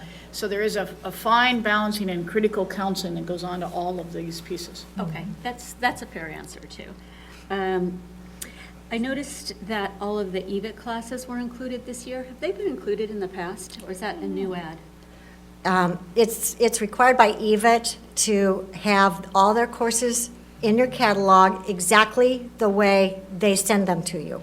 So that's how we've inserted them. So it's new. Okay, but we I mean, haven't. it hasn't been new, but we're now Doing it. meeting the requirements. Got it. Okay, interesting, okay. Let's see. Oh, is there, no, never mind. I had a lot of those. One last question. I noticed that the high school guide was very specific on what you had, your prerequisites for going to a state university. I looked for some kind of language just to make parents aware that there may be additional standards to go to. Oh, it's in there. It's It's in in there? there. I look for it, Okay. too. Take that one out. All right, I'm all done. Thank you. Check. It looked very clean, the guide. Yeah, I yes, thought it so. does. That was very nice. Board Member Beckham? I was going to talk to you this afterwards, just to add, because I don't know if I'm correct in this, but since everybody's bringing up these little nuances, in the guidance counselor area, I think it spoke of college, and I'm wondering if we should add just language about community college or vocational students. So just to think about that. Just pass on and commend, I know they didn't do the heavy lifting on this, but as counselors, but since you're working with them, we do appreciate that they've embraced all this extra teaching and education and pieces are going on, and they're doing a great job. So just commend them again. They really are growing and learning. Critical for our post-secondary. Well, that's, sorry. Oh, did I you was have another just question? gonna say, it was a big job, and it sounds like you guys, hit so much of what needed to be corrected from so many avenues, so thank you. That's, I'd love to add too. I mean, I've approved a few of these planning guides and usually it's just technical things. What I love to see here today and in the conversation clearly and all the work that's led up to this is the shifts we're trying to make in our district, the rigor we're trying to achieve, the changes for our students and learning. You can see that lens here and in these changes, and that's what's really exciting to me. I hear so many themes in these additions and changes where we're trying to make sure our students are in that proper place where they can be successful and push themselves. So I love that, and I love add the honors back in. I agree with my fellow board members. I'm thrilled to see the honors back in. I know we'll have many teachers thrilled as well. On the flip side of that coin, and not for this necessarily, and I also know that there's state regulations that may not allow this, but looking on the other side of proper placement, when we have those students coming into our high schools not ready for Algebra 1. And maybe Algebra 1 and algebra supports still is not a success formula for them. I don't know what all the roadblocks are to a discussion like that. There might be just way too many, but I guess for the future, I'd love to continue those conversations on getting our students properly placed for success, at both ends of the spectrum. So, Board Member Hartman. One follow-up question based on validation. I'm looking in the trust but verify. Yeah, in the guide, it does not say it clearly. And my case in point is, just so you don't, if you want to look at it in the board book, it's 151 of 280, where it talks about how your high school minimum requirements map to state universities. I just think it needs to clearly say somewhere to parents that if you are, and the student, if you are anticipating or in pursuit of out-of-state university experience, you should talk to a counselor early. For their requirements. For their requirements. Because in here, a good example is world language. We have 0 years requirement, 2, and then it says Arizona University's 2 years, which is fine, but a lot of out-of-state schools really require 4 years of language. So if you've missed it 1 year, you're out. So I think parents and students need to know that sooner. So just one last thought here. Curriculum guides, not curriculum guides, pardon me. The course guide is to help the parent register the child, help the counselor, help the parent register, and that preliminary information is so critical. I'd add one more level to this. I know, Chris, you're from the curriculum team and you did this work as well. So important that everybody in curriculum has some type of engagement in this, because once this is approved and a course makes, if we don't have a good scope and sequence and a good curriculum developed, we fail at our mission of providing the quality that we're talking about. So I know that I always put a lot on Cheryl Redner's shoulders, and she's trying to get it all done. But she's a critical piece of this in my mind, because if there's any course in here that she doesn't already have a scope and sequence to, she now has got a fast track to get that ready. Because students are going to sign up, and if they sign up and it makes, their expectation is we're going to teach it. So I really think her eyes need to go through this with the work that's going on in the curriculum department right now. And I know you're a piece of that, but there's a broad piece of curriculum I think we need to make sure we're aligning to. Okay. So, Yes. You talked about finding some technical errors, and we suggested some language change for page 151. Would it set us back, production, printing, anything, if we push this to, as maybe a consent item, so we could get a refreshed version before we take action on On it? Tuesday night, come back with some. Member Kirby, that would not be a problem. So we can quickly get these items changed and updated, send that back, and put as consent item on Tuesday night. Consent, I'm fine with consent, but I actually believe there's quite a bit of really positive change in the high school planning guide this year, and you hit them all on that one slide at the beginning. You know, I don't know, is it worth an abbreviated version? An abbreviated information discussion, no, an abbreviated action item to just highlight, and we won't, I promise not to pepper you with all the questions. That's just a suggestion, but it's great work. And Short and so- highlight as an information, action item, what I think is there's so many good pieces of the change here that's appropriate, and meanwhile, we're able to make that. I particularly agree that language needs to be so clear to parents to look at every university's requirements, because they're all different. So I think we could do that. I don't see any reason we couldn't put it on as an item. Y'all don't mind coming and doing the abbreviated version? Yeah, great work.